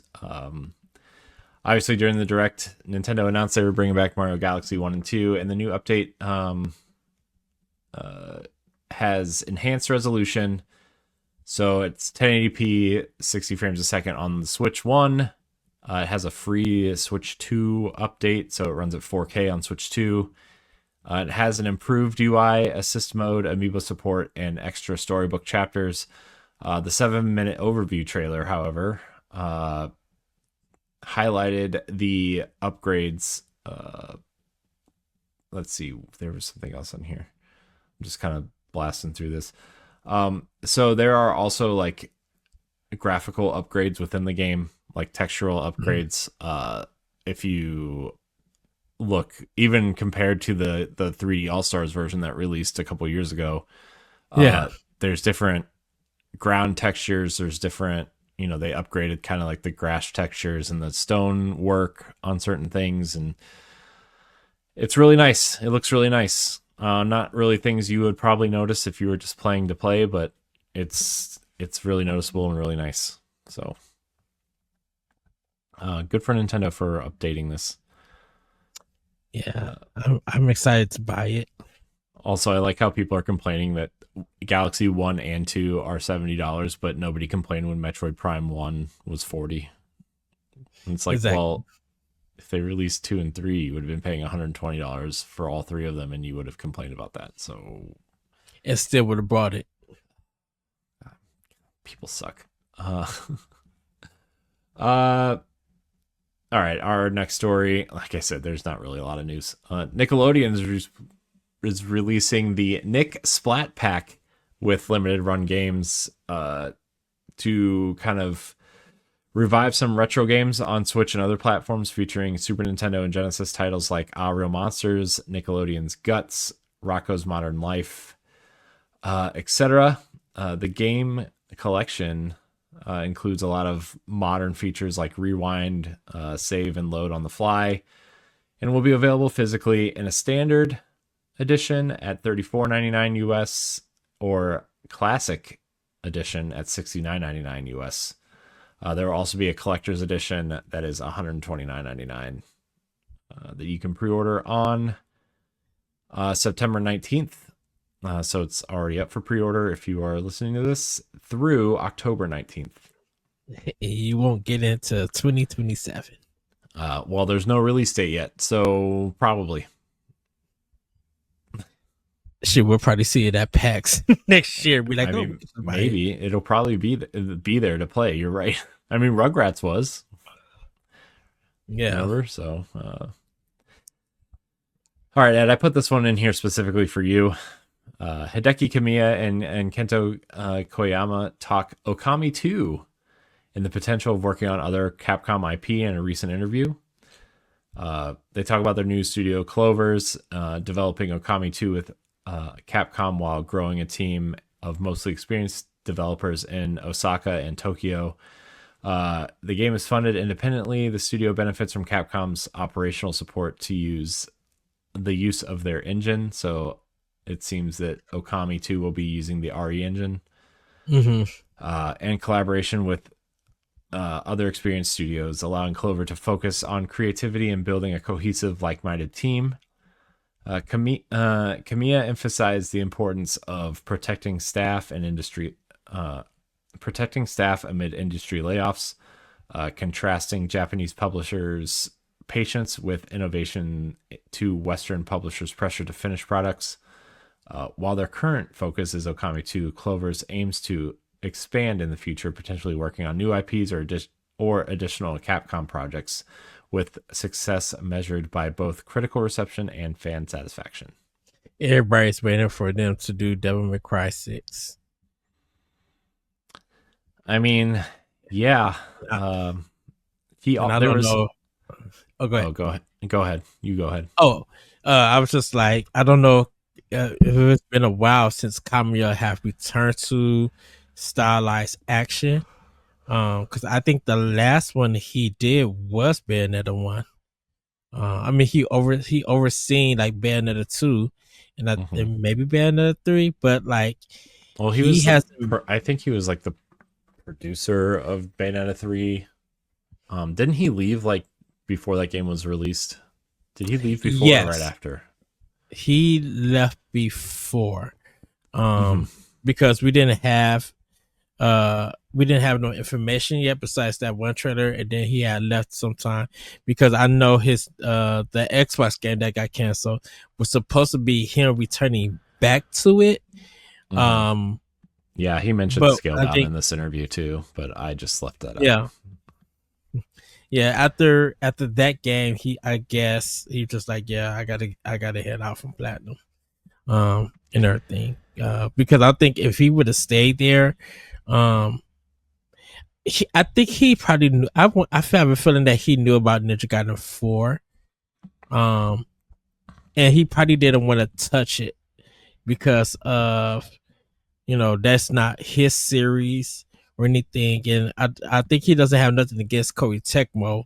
Well, probably between Devil May Cry and Bayonetta, like he probably just doesn't want to touch have it, a third kind of game. Like he probably doesn't want to be, lack of better terms, like typecast like actors when they're typecast, right? Like he probably Mhm. just doesn't want to be that because he already kind of is that, right? Like we don't, when we think of Kamiya, we think of like, we don't think of Okami straight off the bat, right? Like the normal person, they Right. think of Bayonetta and Devil May Devil May Cry Cry. and even Beautiful Joe to an extent, right? Like they don't, Okami is kind of like the last thing normal people think of if they even think of it at all.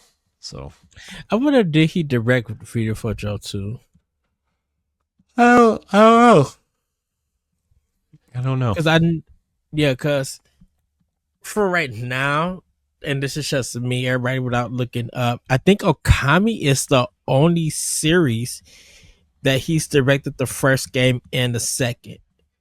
Normally a lot of the games that he has released and touched, um, he didn't do the follow up or the sequel to it. Mm-hmm. Well,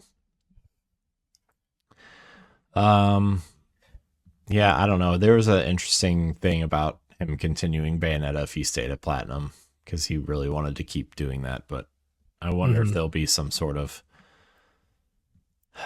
I don't know.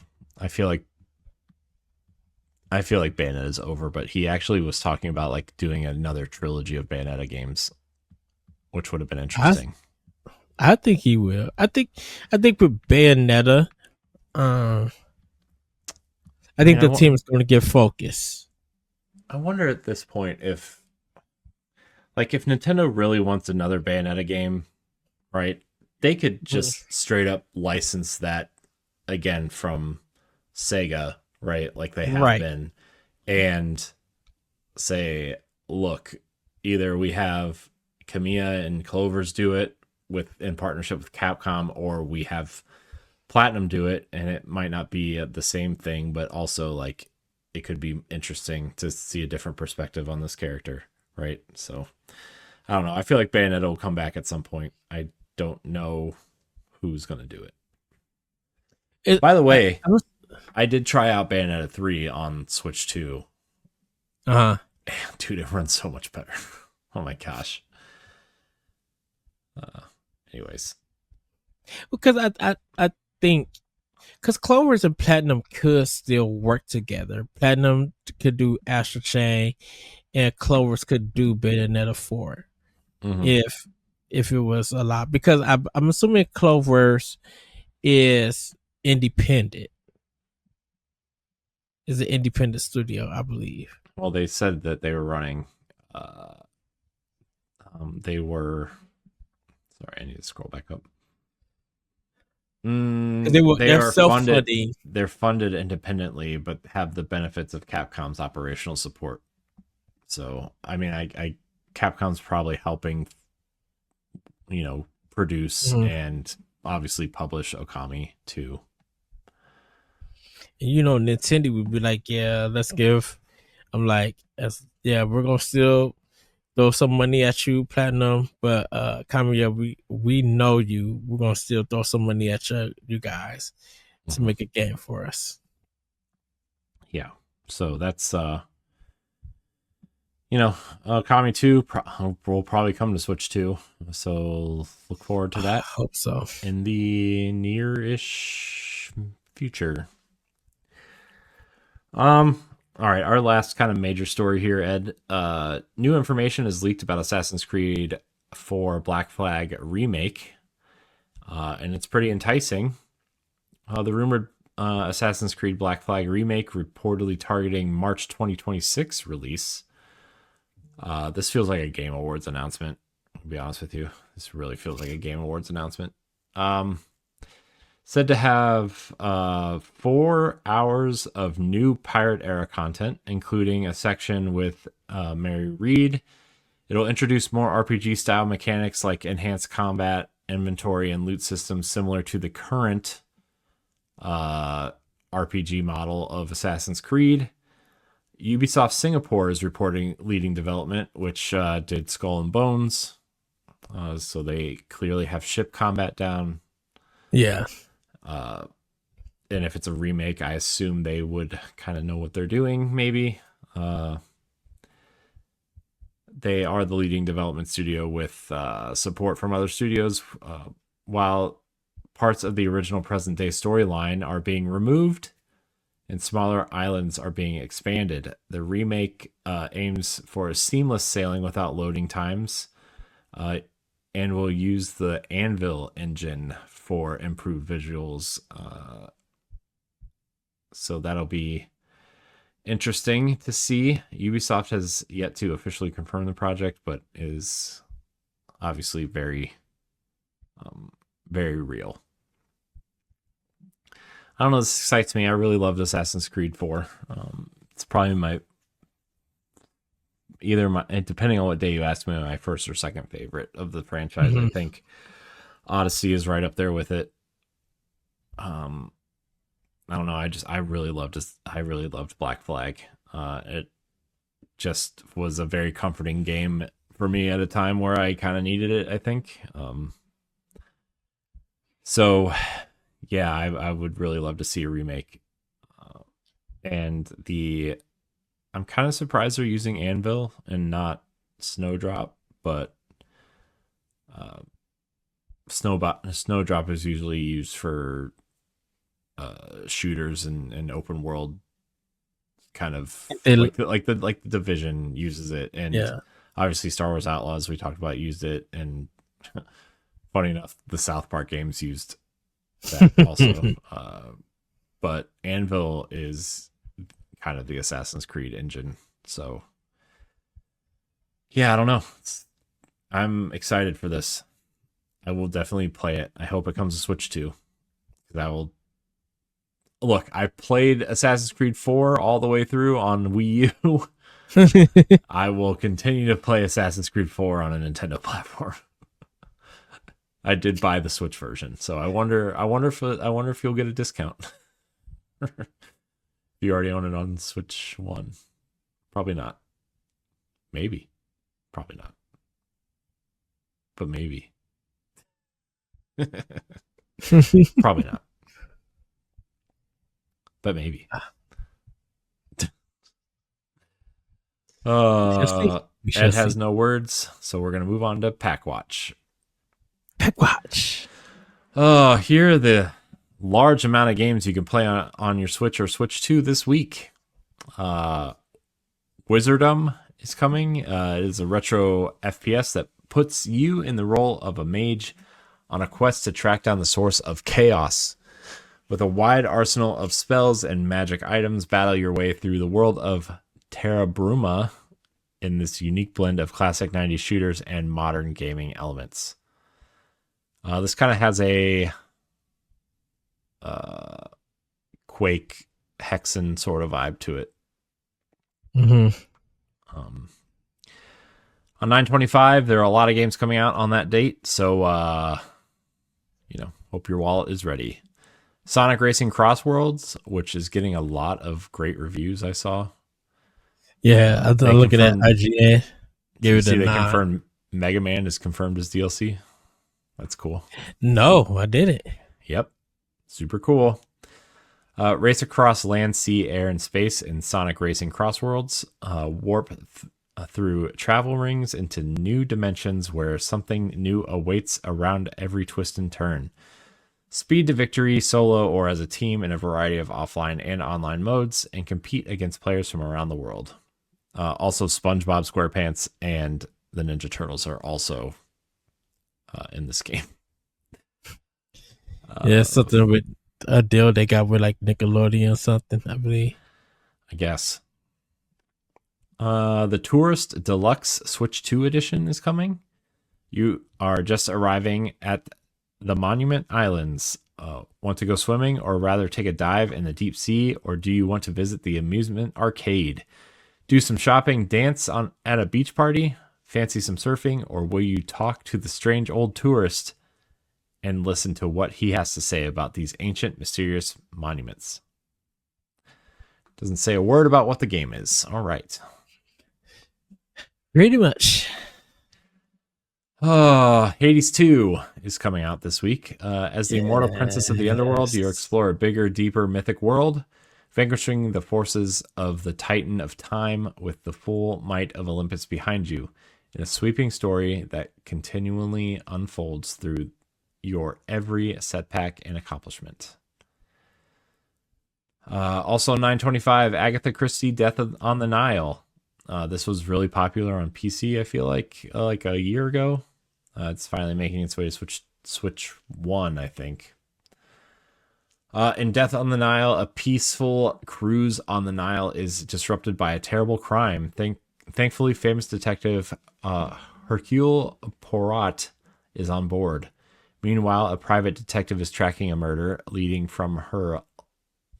her from London to Majorca, New York, and finally to Egypt. The two investigations collide in Abu Simbel.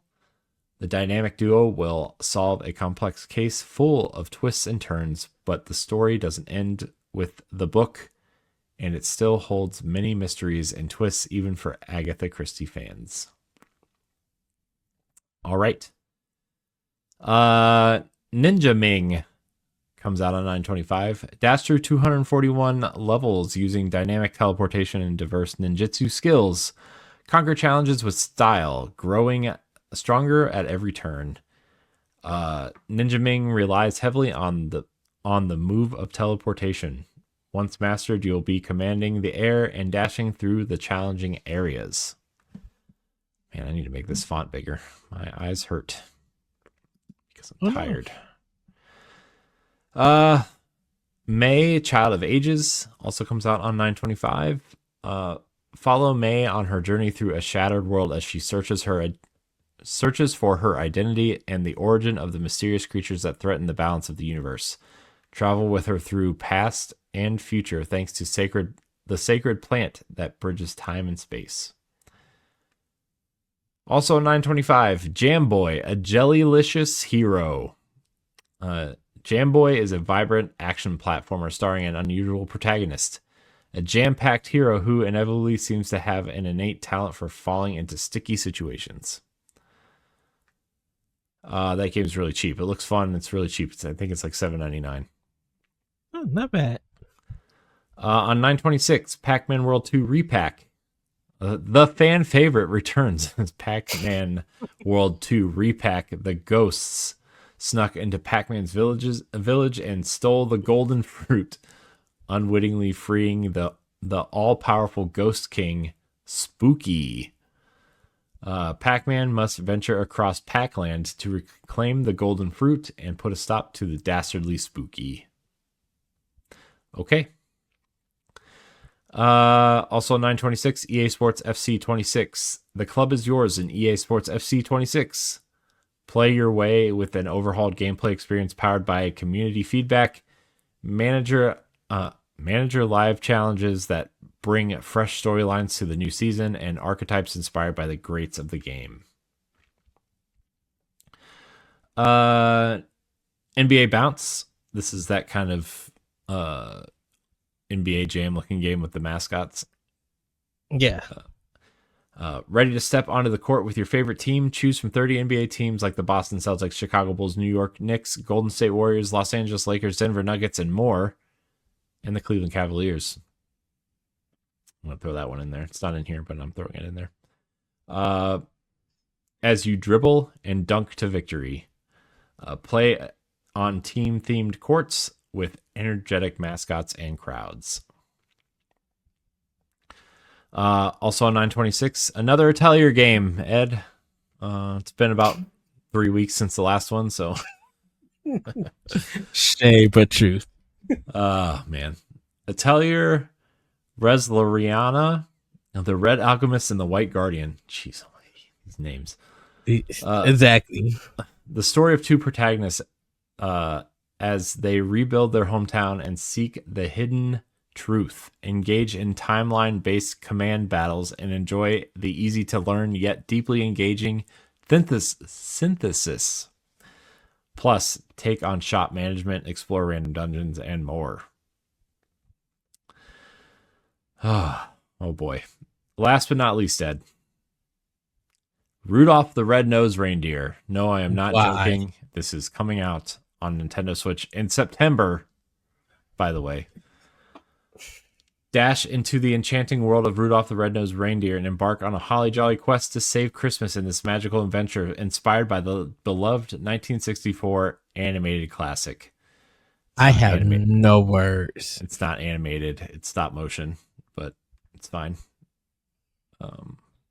Just throwing that out there. No shade, obviously. But yeah. Oh, shade. It's stop motion. It's not animation. Oh, boy. All right. Weekly updates, Ed. Then we'll get into questions and get out of here. Okay. This week's updates. EA Sports Madden NFL 26 drops a massive update, version 1.7. It adds gameplay tweaks, coaching options, fixes, and visual audio improvements, enhancing the handheld experience despite some frame rate drops. They also added new playbooks as well. I was reading into the Switch version today because it's on sale and I wanted to buy it because I don't know. I feel like I want to play Madden for some reason, even though the Browns suck and football is really turning me off right now. Lollipop Chainsaw Repop is getting a Switch 2 edition in November with higher frame rates and resolution, aiming to fix performance issues from the original Switch release, though it is unclear if the upgrade will be free or not. Sega and Atlas Radu Remastered update version 1.10 for Switch and Switch 2 adds bug fixes and quality of life improvements to the June 2025 release of the PS2 Classic. I need to update my stand. The indie game Anton Blast will add a new VB mode in its next major update, letting players activate a Virtual Boy style experience using in-game virtual visor. Capcom has confirmed that Season 3 DLC for Street Fighter 6, starting with Sagat on August 5th, which is out already, followed by Viper, Alex, and Ingrid, each fighter supported by theme fighting passes offering rewards like EX colors, avatar gear, music, and classic games, while patches and character adjustments continue to refine gameplay across the roster. So, nice. But that's it for updates. Game Boy Advance is getting 2 new games, Ed.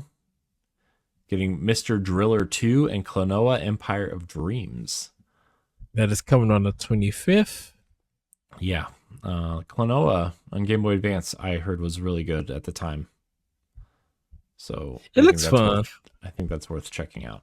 Klonoa is kind of an underrated series, in my opinion. Very expensive if you want to collect the physical editions of the old games, but okay. Even the Wii version is expensive now. Should I still got my version? Yeah. All right, Ed. Question block. Remember, you can write into us on social media and Discord, email us, YouTube, wherever. We check it all. Hey there, Pow Block. This is from Vanessa Delgado. Yes.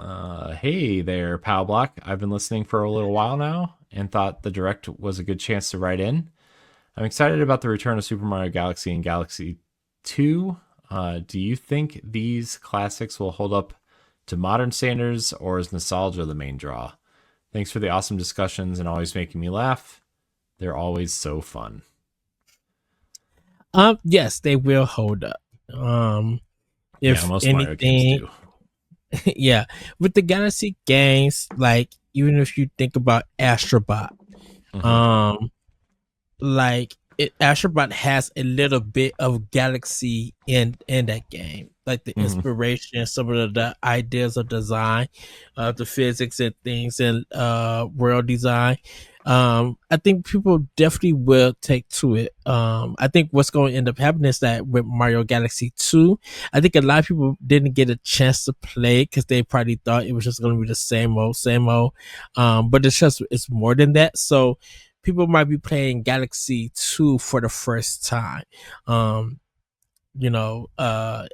like Corey mentioned earlier in the show for Family News, like it's getting these updated graphics with the 1080p and 4K and all of that stuff, quality of life things. So I think there's going to be a new experience for the game for players, and kind of understand it's going to be weird. It's going to twist your mind for a little bit if you never played the Galaxy games. Um, on how Nintendo was able to make these physics work for a game like this, especially when it somehow goes into 2D, but still keep that physics based gameplay to it. So I think that I mean it was already modern when it came on Wii. You know, it was something that's never been done in a sense for some people to be like, huh? Really? Okay. And for those who play it, they'll probably get a nostalgia feel. But if they never finish the game, there's a lot to it. I finished Galaxy and Galaxy 2. So I finished both games and love both games. I'm excited to see what people who never played 2 but and who probably made a play part of 1 but didn't fully play it, literally get their hands on it and play these games fully and enjoy it. And yeah, I'm super excited to see what people think when these games come out and they replay it. Yeah, I mean, I think they're gonna hold up. I mean, I actually re-downloaded the All Stars collection, Mm-hmm. uh, and I jumped into like Mario 64 and Sunshine and Galaxy, and I think Galaxy holds up pretty well. Um, I think Mario 64 holds up extremely well, all things considered, except for like obviously the camera controls, but that's because it was the limitations of the N64, not because the game doesn't control well. All right. Um, I think Sunshine is the one that holds up the least out of the three of those games, honestly. Um, it's also the weirdest one because you have the flood pack, right? So, uh, but yeah, I definitely think Galaxy will hold up just fine. Especially at a higher frame rate and a higher resolution in HD. Mm-hmm. It's not going to make you as dizzy, probably. It's not going to make you, it'll. Nintendo has clearly improved it in a lot of ways as well, from what we've seen. So yeah, I think it'll hold up. Yeah. Sam Hall writes in.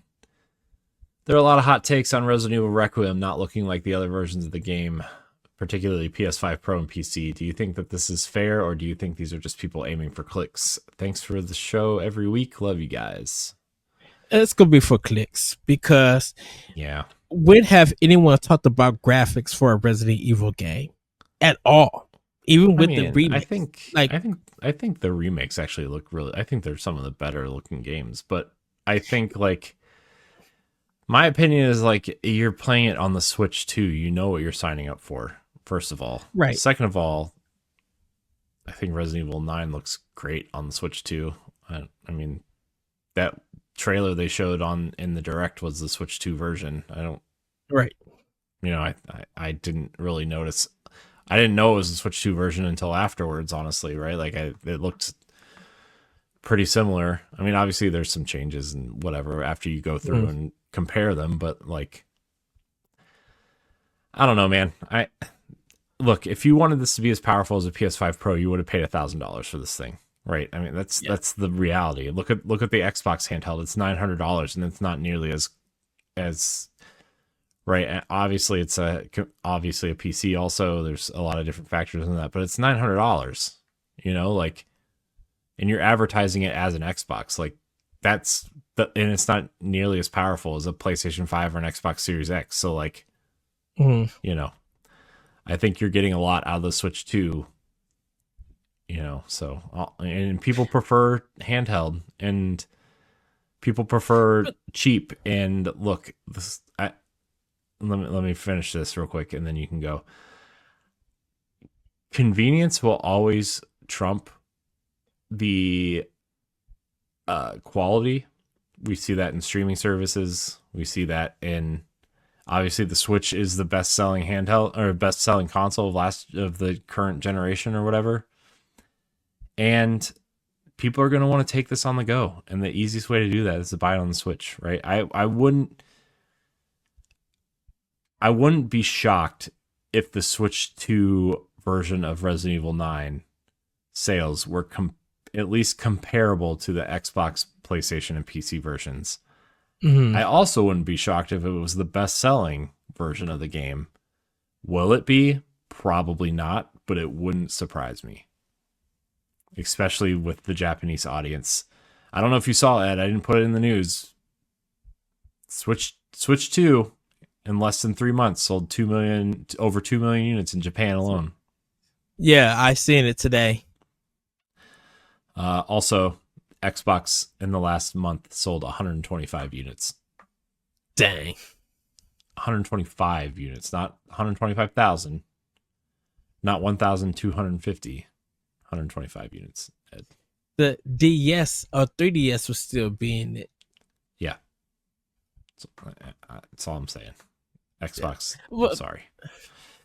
Well, what I was about to say is like with I'm not. It's not even about the look of the game. Are you going in there to get the scares, to get the story, to get the gameplay? That's the stuff that matters. The way that it looks does not matter, or everything.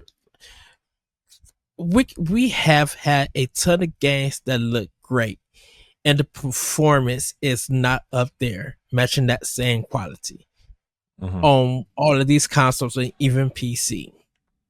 And Right. there's reviews out there, people breaking it down. We mentioned Digital Foundry. They do the research and know all of this stuff. So I think, if you want to say it's fair criticism because you are looking at a cutscene and not actual gameplay, that's, you have that right to have that opinion. But I'm like, get the game in your hand first and play it. And then let's see if you're gonna talk about how the game looks. Because for most people, it's just like, okay, if I gotta describe how this game looks, it's gonna probably be a paragraph, but it's gonna be all this other stuff that is included in the game that makes this game what it is. That's gonna be the thing that people are going to be talking about and stuff, and people probably are gonna get it on Switch 2 because they want to play this game on the go. It People might feel a less scared on Switch 2 compared to the other platforms. Um because with the Switch 2, they'll be able to progress more. Mm-hmm. Yeah, I also just I think people just care way too much about things that, to be fair, I care about to an extent in specific genres like frame rates and fidelity and whatever, but like,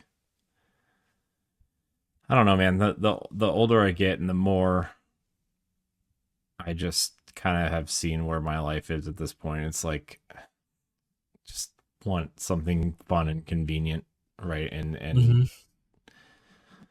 I don't know. I think having a system that my kids can play while I can also experience games like Star Wars Outlaws or Resident Evil or Cyberpunk. I don't know, man. To me, it just feels like there's a lot of negativity and a lot of hate, not just for video games, but everywhere these days. And it's exhausting, man. I'm not just saying that because it's 1 o'clock in the morning. I just want to know that if people gonna be talking about the game on how it looks, are going to actually be buying this game and playing it? I mean, Because talk is cheap sometimes. I'll buy it on Switch just to support it, right? Like, a Resident Evil is such a blind spot in my gaming history that like I need to play them, right? I've played 1, 4, and 5 and part of 6. Like, you know, 5 is easy to get through. 5 is not even that scary. I mean, 5's just like Gears of War with zombies in it, with a brown like filter on it, right? Like, it's just, I don't know, man. Yeah. Anyways, our next question comes from Maddie Schwarshaw. Yeah. Love the announcement of Yoshi and the Mysterious Book has me intrigued. Do you think this beautiful looking platformer will bring fresh ideas to the Yoshi series, or is this where Nintendo continues to stick with the easier, more casual platformers? Love the show. It's gonna bring fresh ideas. This is Nintendo, and when they stated that when they feel like there's a good idea for a game and gameplay ideas that will fit a certain franchise or IP, they will go with that. I think this one it's casual because anybody could play it. It's for the family that parents could play it, kids could play it, and don't forget, there's different levels when it comes to puzzles in the game. Maybe a kid might not get a puzzle, but maybe there's also a parent that might not get a puzzle. There's different levels in the game, but with the Yoshi games, they're trying to make it easier for everybody to get into that. Whether you're working together or if you're playing it by yourself, I think definitely with Yoshi and the Mysterious Book is that it's got some intrigue in it, but it's a cool use of the artwork, which allows this adventure to be fun, and engaging. That maybe, you Silk Song just like got you rage, and you just like you need something to make you feel less angry, and this Yoshi game may be able to do that you feel accomplished because you're finishing levels, or you're finishing the puzzle, or there's something funny, there's some great dialogue, maybe there's something in the game that relaxes you, that brings your anger level down for it. So I think that with this game, I think it's going to be just like some fresh ideas to it. Just even with the use of the stop animation look to it, that's something fresh. Because Nintendo loves to dabble sometimes in new artwork for their games. Kirby and Yoshi and are just big examples of that. So yeah, I think that they're gonna bring fresh ideas, but still keep it casual that everybody could get in and play it. Yeah, I mean, I agree. I think it's gonna be both, right? Like, I think this is gonna be a game. Like, my son is really excited for this, right? Like, we've been playing Yoshi's Crafted World still. I mean, we play it off and on, right? Like, sometimes he just wants to play Power Rangers or Ninja Turtles, and other times he wants to play the Yoshi game. So, but I showed him this, and he was like really excited that there was another Yoshi game, and I was like, maybe I should hook the Wii U up and show him Woolly World after Crafted World. But yeah, he might get a kick out of the tablet, actually. He's never seen the Wii U in motion. That's going to be interesting. Yeah. So, but yeah, I mean, I don't really have anything else to say that you didn't. Can I add one thing? No. Just add this one thing. Try to 100% these Yoshi games. Woolly World, Craft the World, definitely Craft the World. Trust me, it's going to give you adults some challenge. It's not going to be easy. It's easier one way. Try playing that game backwards and try to 100% it. It's going to engage you, I would say. It's going to make you be like, oh, what did I miss? And it's going to make you go back to that level, search every nook and cranny. Because trust me, 100% team Yoshi's Woody World and Crafted World is challenging. Right, because after you get all the flowers, right, the main flowers, and they open up other challenges that are just like even, like we're going back and trying to find some of the other challenges. At least I kind of have to unlock later things because my son doesn't like to wait for me to find the flowers. So we just kind of run ahead, and then he wonders why we can't unlock the next level. And I'm like, well, we were supposed to do this and this. He's like, wow. But, yeah, so they're fun. Like, I mean, it's like the epitome of Nintendo, right? Where like, it's easy to play, challenging to 100% or master or whatever. So, all right, let's move on. Deshaun Malone writes in, do you think Nintendo will continue to get major third-party titles on the platform? What third-party games do you want on Switch 2? What would stop them from coming over? Looking for your thoughts. Okay. Expedition 33 is the main one for me. Like, do you think Nintendo will continue to get major third-party titles on the platform? Yes. Yeah. When Nintendo is making you sell, making your game 1 million plus sales, and then people 1 million doesn't mean anything anymore, Ed. I know, no conversation all the time. I know, but I'm like doing 1 million. I'm just using 1 million because like that's the numbers that we were getting for a lot of games. Yeah, in the 90s. For third-party and stuff. No, it's not for this. I'm just kidding. I like to give you a hard time. I know. I really think that they're going to continue to get third parties. Microsoft is going to probably try. Microsoft definitely is going to try. We seen Square Enix supporting a lot with Switch. Ubisoft is going to be supporting with Switch because they see the benefits from previous from the Switch One. They're seeing the success of their games on their platform, so they would be crazy not to recoup a lot of their big budget stuff if they don't put their games on the Switch. Now, what might affect it would be the game key card thing, but I'm like, people are fine going full digital with it. That's more money for Nintendo. And those third party, they're hoping that you go digital because that, that they probably get a bigger return on it than having to share some of their profits with retail stores for it. What third party games do we want on Switch 2? Everybody know me, DMC Devil May Cry. I want the Tomb Raider trilogy. I want it on there. Like those would kind of be my major two. Titanfall 2 I want on there.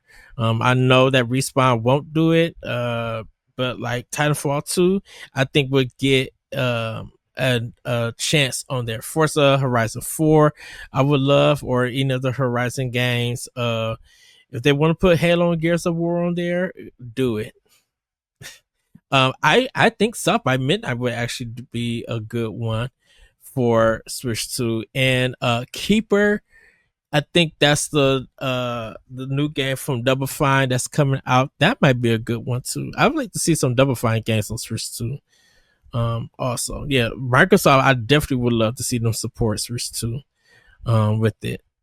I think they will at some point, right? Like I think the safe bet for them would be, especially like Bethesda titles, right? Like we're already getting Indiana Jones, right? So I would assume Doom, The Dark Ages, as well as something like what Wolfenstein 3 maybe would come over when it comes out, if it comes out, right? I mean, Machine Games said they wanted to do it, so stuff like that I think would be interesting to have on the console. Yes. I think the novelty of having those running in handheld modes in like a real way instead of just like the normal regular Switch One way would be cool.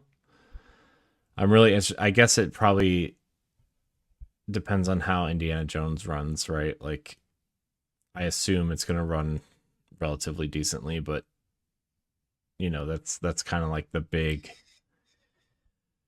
game at the moment for them. So, Hellblade 2. Oh, yeah, I would love to see those games. I mean, Hellblade 1 is already on, but I would like to see like an updated version, right? Like the quote unquote real version of the game. I but think the Switch version is nice enough, right? Like, I think it runs nice, but also like I would just need to make it complete on Switch, on my Switch 2. Yeah. So I would imagine Hellblade 2 comes over at some point. I really do. Yeah. So yeah, I mean, Hellblade 2, Expedition 33. I would like. I mean, I know I'm kind of playing the Star Wars Outlaws right now, but I would like to see Jedi Fallen Order and Survivor come over. Honestly, I think those would be fun to play in handheld mode. Yeah. What would stop them from coming over?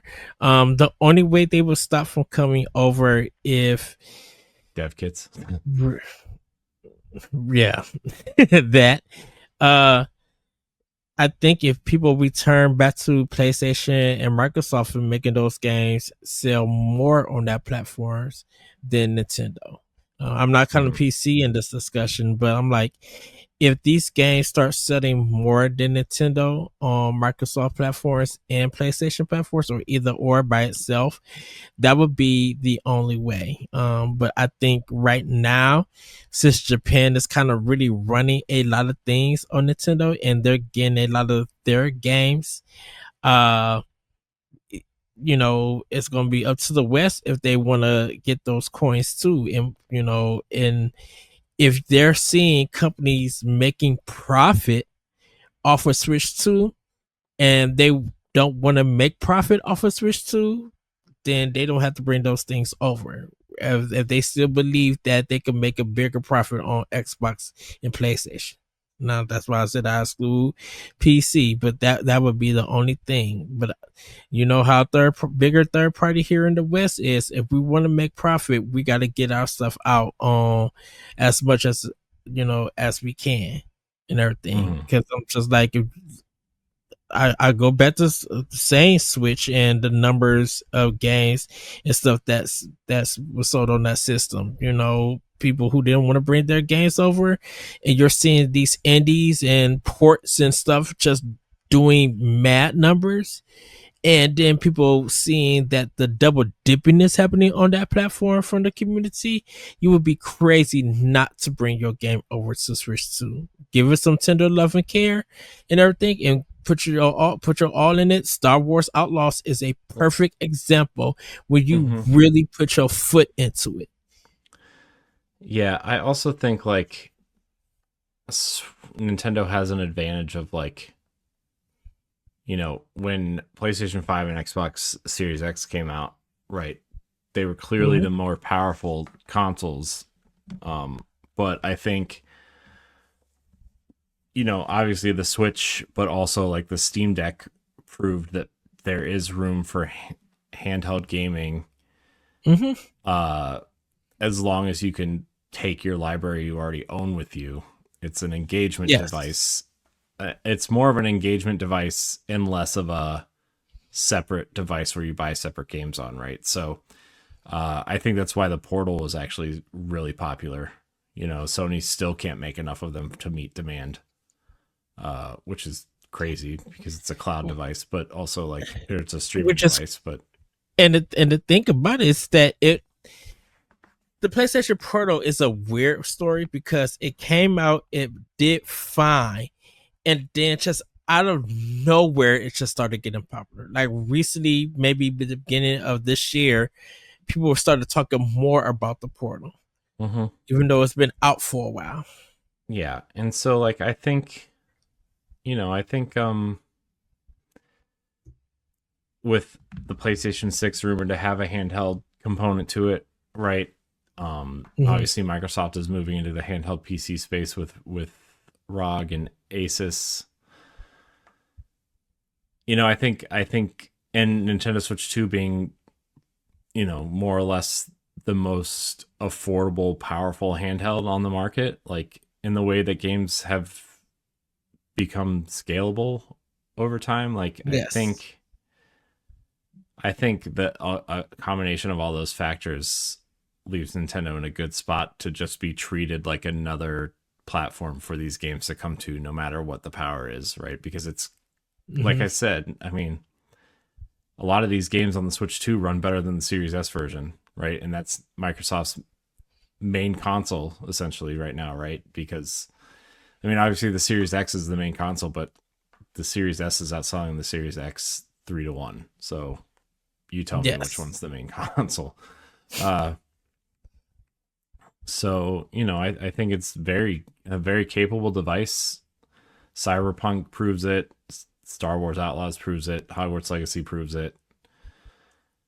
I'm sure the other third-party games I didn't play yet probably run satisfactory on it for the most part. And I think as developers get used to, developing for the unit instead of trying to cram it into a couple months or 6 months or whatever, right? Like, I think you're going to see less of a Hitman situation and more of a Cyberpunk and Star Wars Outlaws situation where like the game runs pretty flawlessly because they figured it out.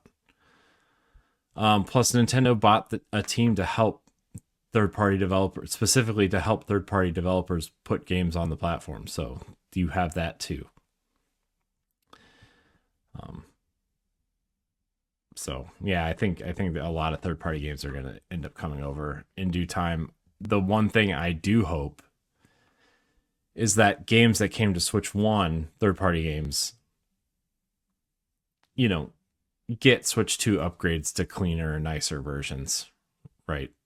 I think even if you have to pay an extra $10 to upgrade it or something, I think having the best versions of your games on the platform would be ideal, right? Like, I think of Doom and Wolfenstein 2, right? Like, they're very serviceable on Switch, but that was 7 years ago now when those games came out. And if you're going to put the sequels on there or you're going to put Indiana Jones on there, I think you got to put your previous titles, nicer versions of those titles on there too. So, yeah.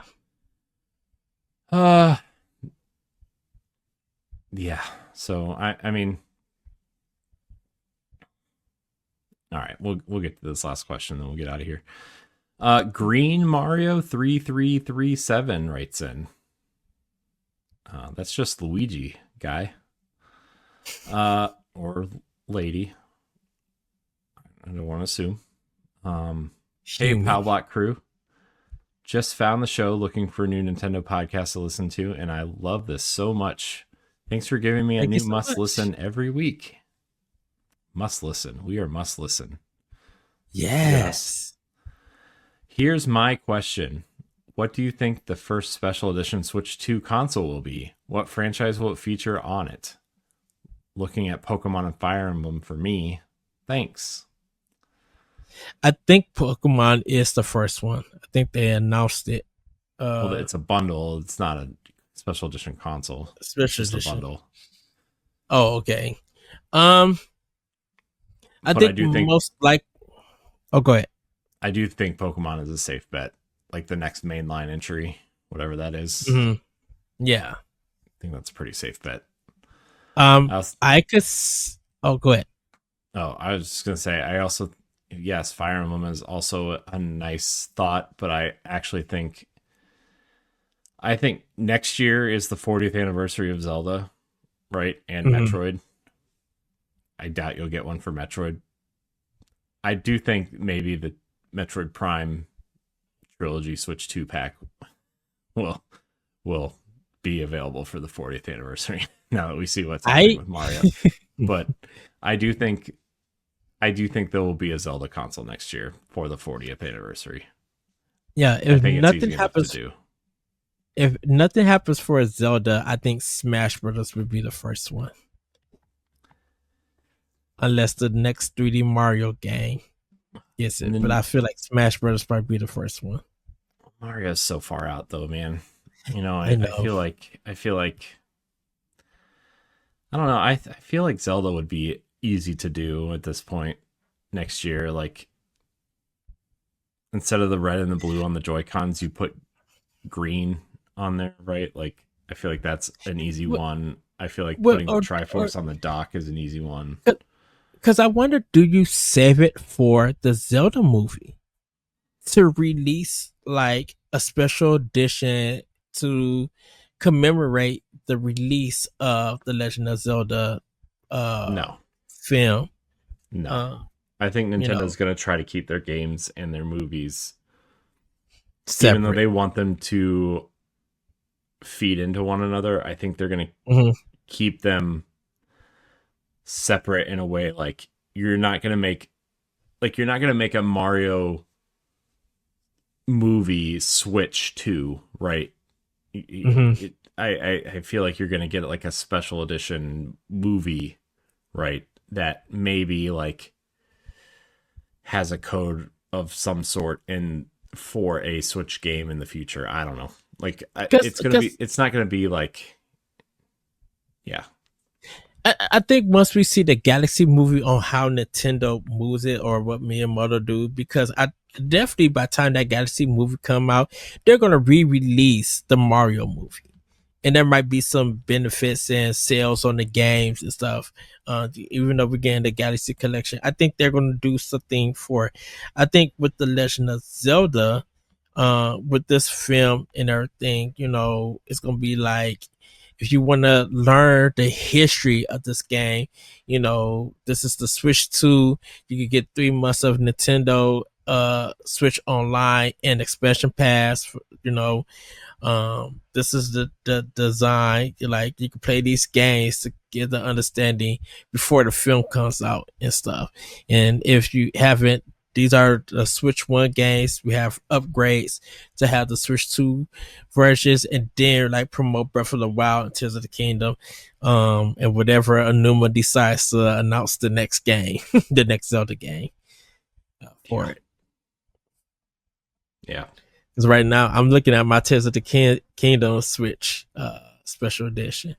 So that's why I'm thinking of the movie, because the movie is such a big deal for a lot of Nintendo fans, or gamers in general. So it would kind of be cool to not saying it's a movie edition of it, but like maybe it's a design that incorporates all the games to let people know that the movie is coming out. And so, if you get the game, or if you get the system, make sure to come out and see the movie.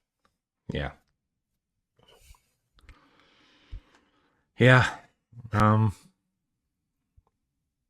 I don't know if I have a better answer. But I would love a 40th edition. Go ahead. No, go ahead. Oh, I say I would love a 40th edition Switch 2 to see how it looks. I mean, I think there will be, just because there's going to be another Zelda game next year, right? Because they want, they've said when the Switch launched, they said they want a Zelda product every year, right? And they've lived up to that at this point, right? And even, I mean, we're getting Hyrule Warriors this year, so that'll be this year's Zelda game. Next year, we are due for an HD remaster of something. And everybody wants Twilight Princess or. Well, that's the thing too. Is next year is the 20th anniversary of Twilight Princess also. Dude, if they make a Twilight Princess Switch 2 for the 40th anniversary, I'm gonna scream. That's all I'm saying. And then pre-order it. Yeah. So I'm just saying, if they make a Switch 2 with Twilight Princess on it, Ed, and they make it, you know, for the 40th anniversary of Zelda, for the 20th anniversary of Twilight Princess, there's going to be a Switch 2 with new amiibo. You're going to lose me. Did you use that blood wine? Well, not blood wine. That kind of wine purple or whatever from the GameCube Switch, GameCube of Twilight Princess, or did you use the Twilight Princess HD for Wii U? Like, I'm just thinking of the color of the system itself. No, I think what you do is you keep the system the matte black color that it is now, but you infuse it with like that Twilight green, teal color, and then it'll probably have like a Triforce on it somewhere that looks gaudy and awful because it always does. But when you had like the left Joy-Con of Midna and the right Joy-Con of Wolf Link. See, I don't really want that. I want it to be subtle, and I think the dock should have a design on it. That's what I'm thinking of. But like if the dock is the color. Right, but if you look at the Joy-Cons, right, on the Switch 2, like the insides are red and green, or red and blue, right? And the sticks are blue and red. I think what you do is you just make that all the Twilight green color. Ooh, that would look nice. And maybe like the face buttons, the Twilight green color. While still having the black. I can see that. And then maybe the dock would have like the wolf out like that.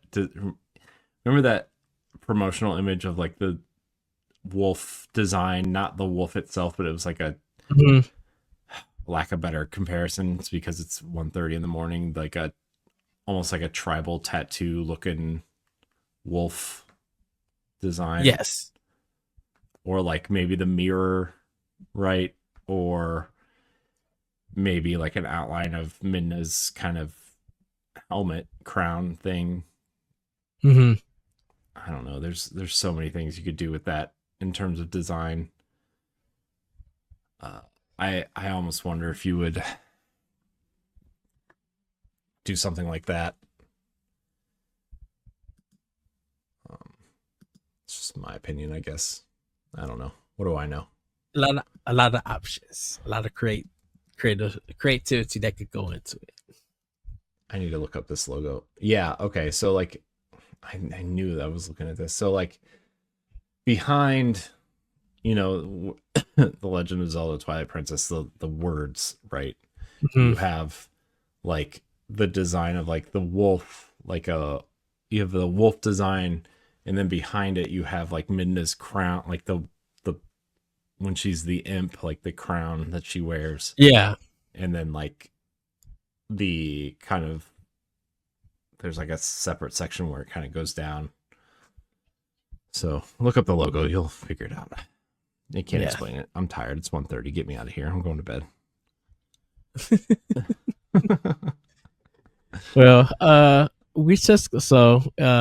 final thoughts. So my final thought is, everybody, I have a interview up with for Star Seekers Astroneer Expedition from System Era Software or System Era. I talked to the creative director and CEO of System Era, Adam Bromell. So please go give that guy that a read. You know, you'll actually get to see a picture with me and him. And it was so good actually talking to him because I was actually supposed to just go and play the game. But while they was getting everything set up, I asked him, like, would he be up for just a quick 7-minute interview? And we had that discussion while they was getting the game ready and everything. So it was really great to talk to him.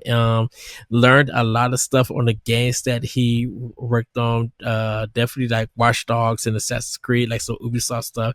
So give that one a read, everybody. It's up live now on bossrush.com. .net. bossrush.net. So yeah, and then I'll be working on some more stuff hopefully soon that you guys will be able to read. Like I said, I'm going to be trying to get a lot of my reviews up, and I'm going to be working on transcribing stuff for Tokyo Game Show that you guys can read from my PAX interview. So you'll be able to hear from the director of Miss Fall Hunters, my interview for City Connection, and Obukadaru 2. You'll be able to hear that one. And then the Extreme Racing, you'll be able to read that one too. So I'll be working on those, and hopefully I could get it up before Tokyo Game Show hits. Nice. I guess the only thing I have to plug right now is Matt Bozon interview that we did. Yes. 2 weeks ago at this point. Also, the Boss Rush podcast this week is the episode that Ben Starr was on at PAX West with Pat and Taylor. So go check that out. Yes.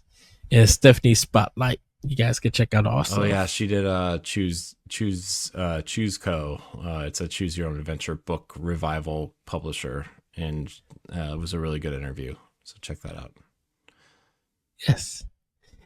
Well, everybody, thank you for watching and or listening to this episode of Nintendo Pow Block. If you joined us live, follow or subscribe to the channel you're watching it if you haven't done so already. Well, we'll say live at this time. But if you guys checked out the premiere, then thank you. If not, thank you still for checking out the episode if you guys are just listening now. If you're watching later on YouTube, be sure to subscribe to the channel, like the video, and share your thoughts in the comments, whether it's on today's topic or a new idea we could discuss in a future episode. If you're listening on Spotify or Apple Podcasts, consider leaving us a 5-star rating and a nice review, as it helps us with discoverability and reach. You can support Boss Rush on Patreon at patreon.com/BossRushNetwork at a tier that's right for you. You can even follow for free and gain access to all of our base shows on one feed. Thank you again for watching and or listening, and we'll see you next time. Bye, everybody. Woohoo! Goodbye.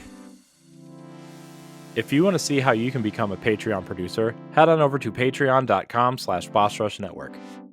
The Patreon producers for this month are Adriel Munger, Austin Campbell, Celeste Roberts, Sana Dirrig, Francisco Santillan, Matthew Keel, and Christian S.